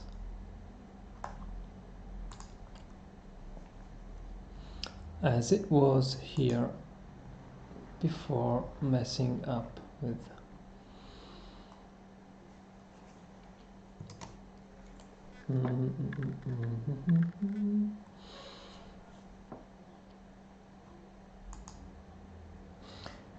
oh what we're doing is really just drawing quads, right?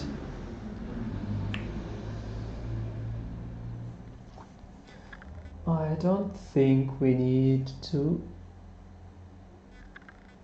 create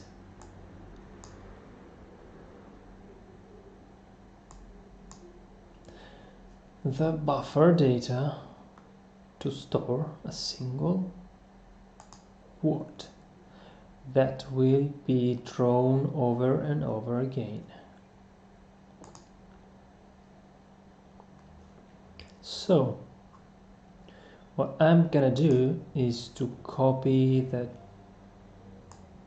data from the other shader and just use that instead. So no more input data, but instead we will be having some constant data directly inside the shader.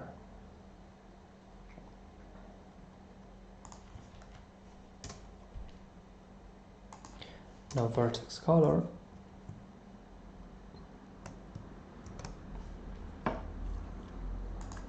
and the position will be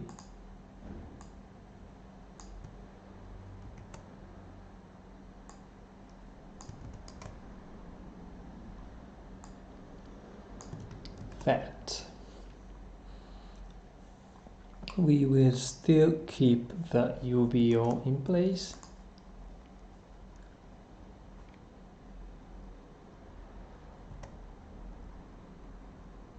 And in the fragment shader, we will remove the color attribute.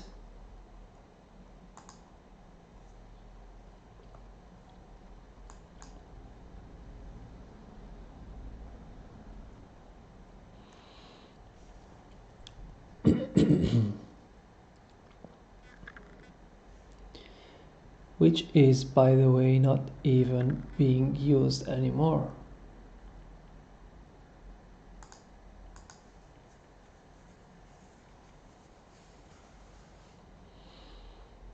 Great.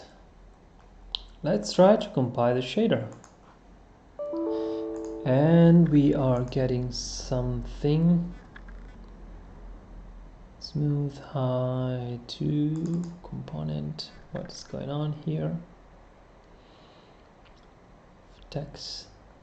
All right. We also have to define the texture coordinate as a matter of the constant data.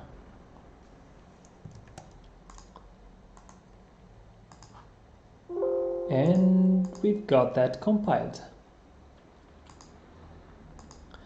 Good. We have the uniform. We have that combined sampler. But we also have another uniform. So 4 is the number of slots we need to define. We've got that fragment UBO at binding 2,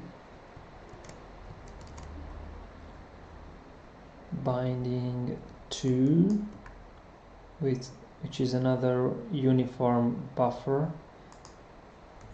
in the fragment shader, right? And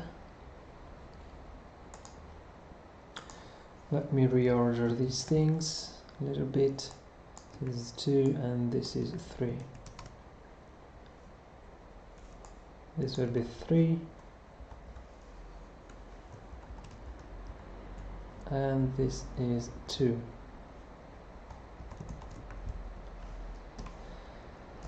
This is going to be text background, right? Text background, and this is text brush.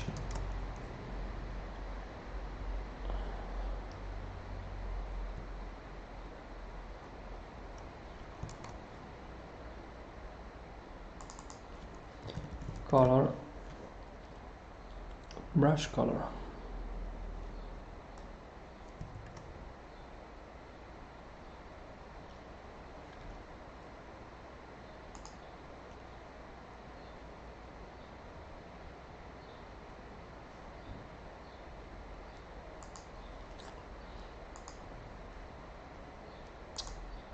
Okay, should probably fix the shader as well, since I've renamed some of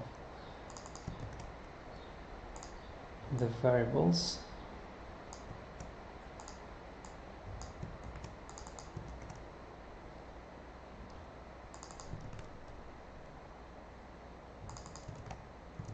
Text becomes text background. Let's compile them again. Everything compiles.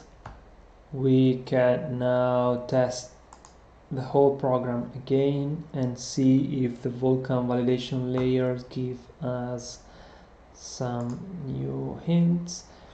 It gives us nothing, which means everything seems to be consistent, right? We have everything in place right now.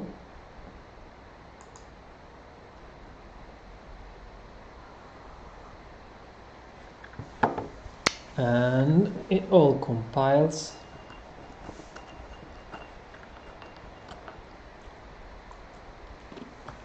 And what next?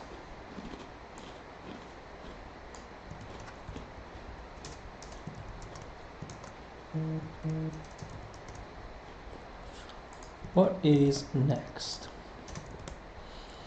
So we did create a color attachment, frame buffer. We've created an input glass pipeline with no shaders, with no blending.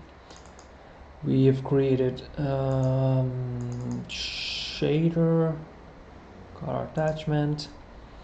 Everything is in place, compiles, and everything runs.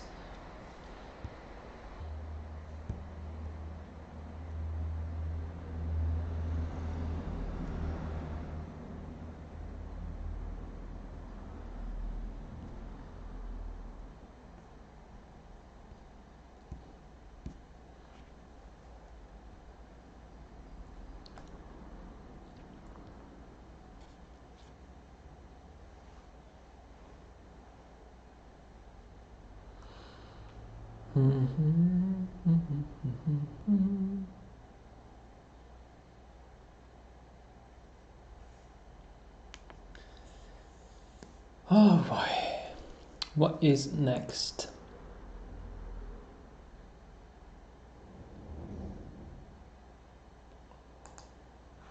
What is next? What about using the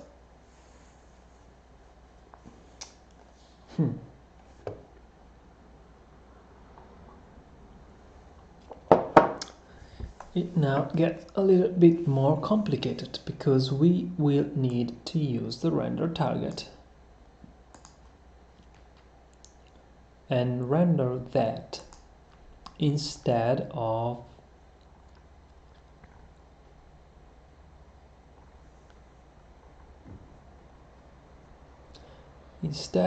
the sample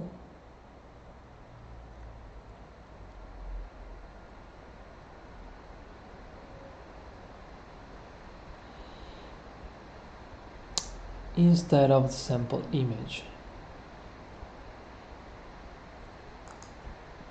Let me remove this remaining code floating around, shall we? Okay, everything is now super clean.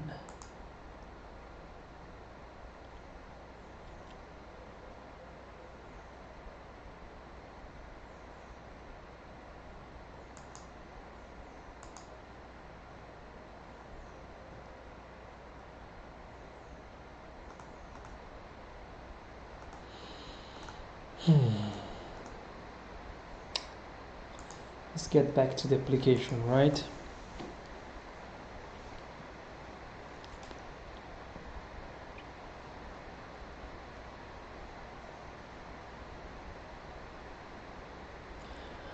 What it needs to do.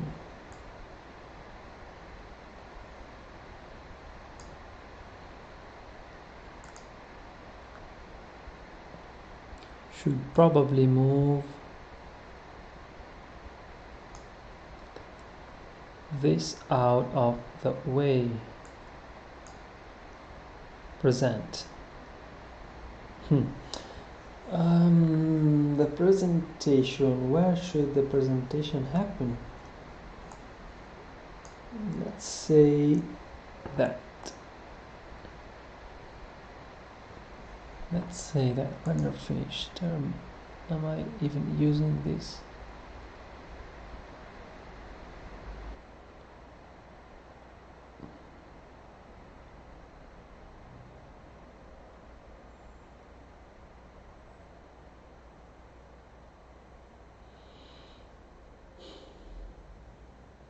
Yeah, let's move this out of the way at the moment.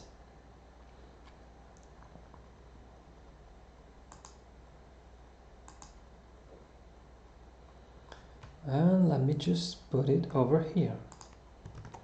So the presentation thing happens here,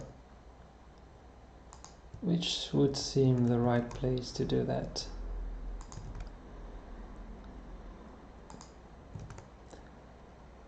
We can create the render semaphore here. Okay. Should this work, we can move. Okay, that seems to be working. I did that because we can now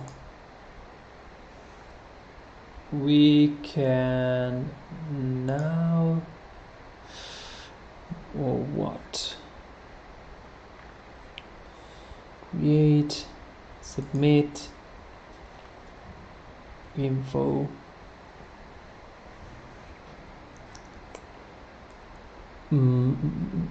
Submit.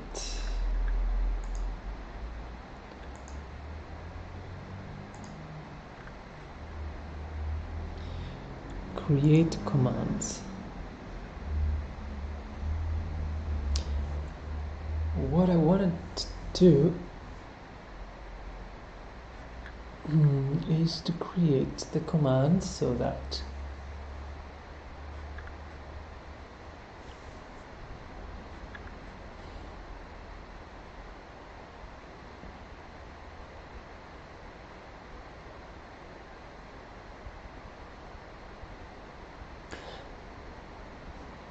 I should probably grab this command and wrap it inside its own class so that I can create a template for this type of command. Basically what I wanted to do is to say that this command is a draw an image into the frame buffer. Right. Which is a repeatable operation that can be customized by setting what image gets drawn onto whatever frame buffer. Yeah. That way I won't even need to create an array of all of the stuff. Instead, I will create an array of this drawing operation. So what I want to do is to wrap into a struct or a class that whole operation, so I can spawn it twice in order to match the swap chain number of images. Okay.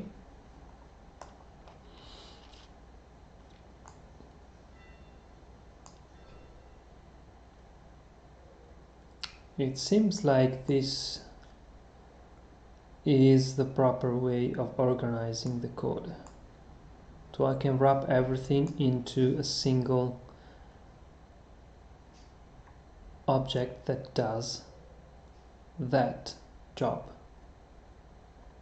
A task-based system, right?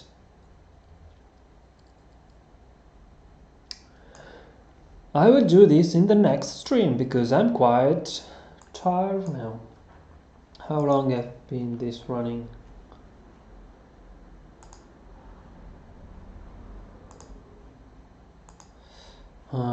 No data available, or it's watch time, whatever. Tell, where's the time?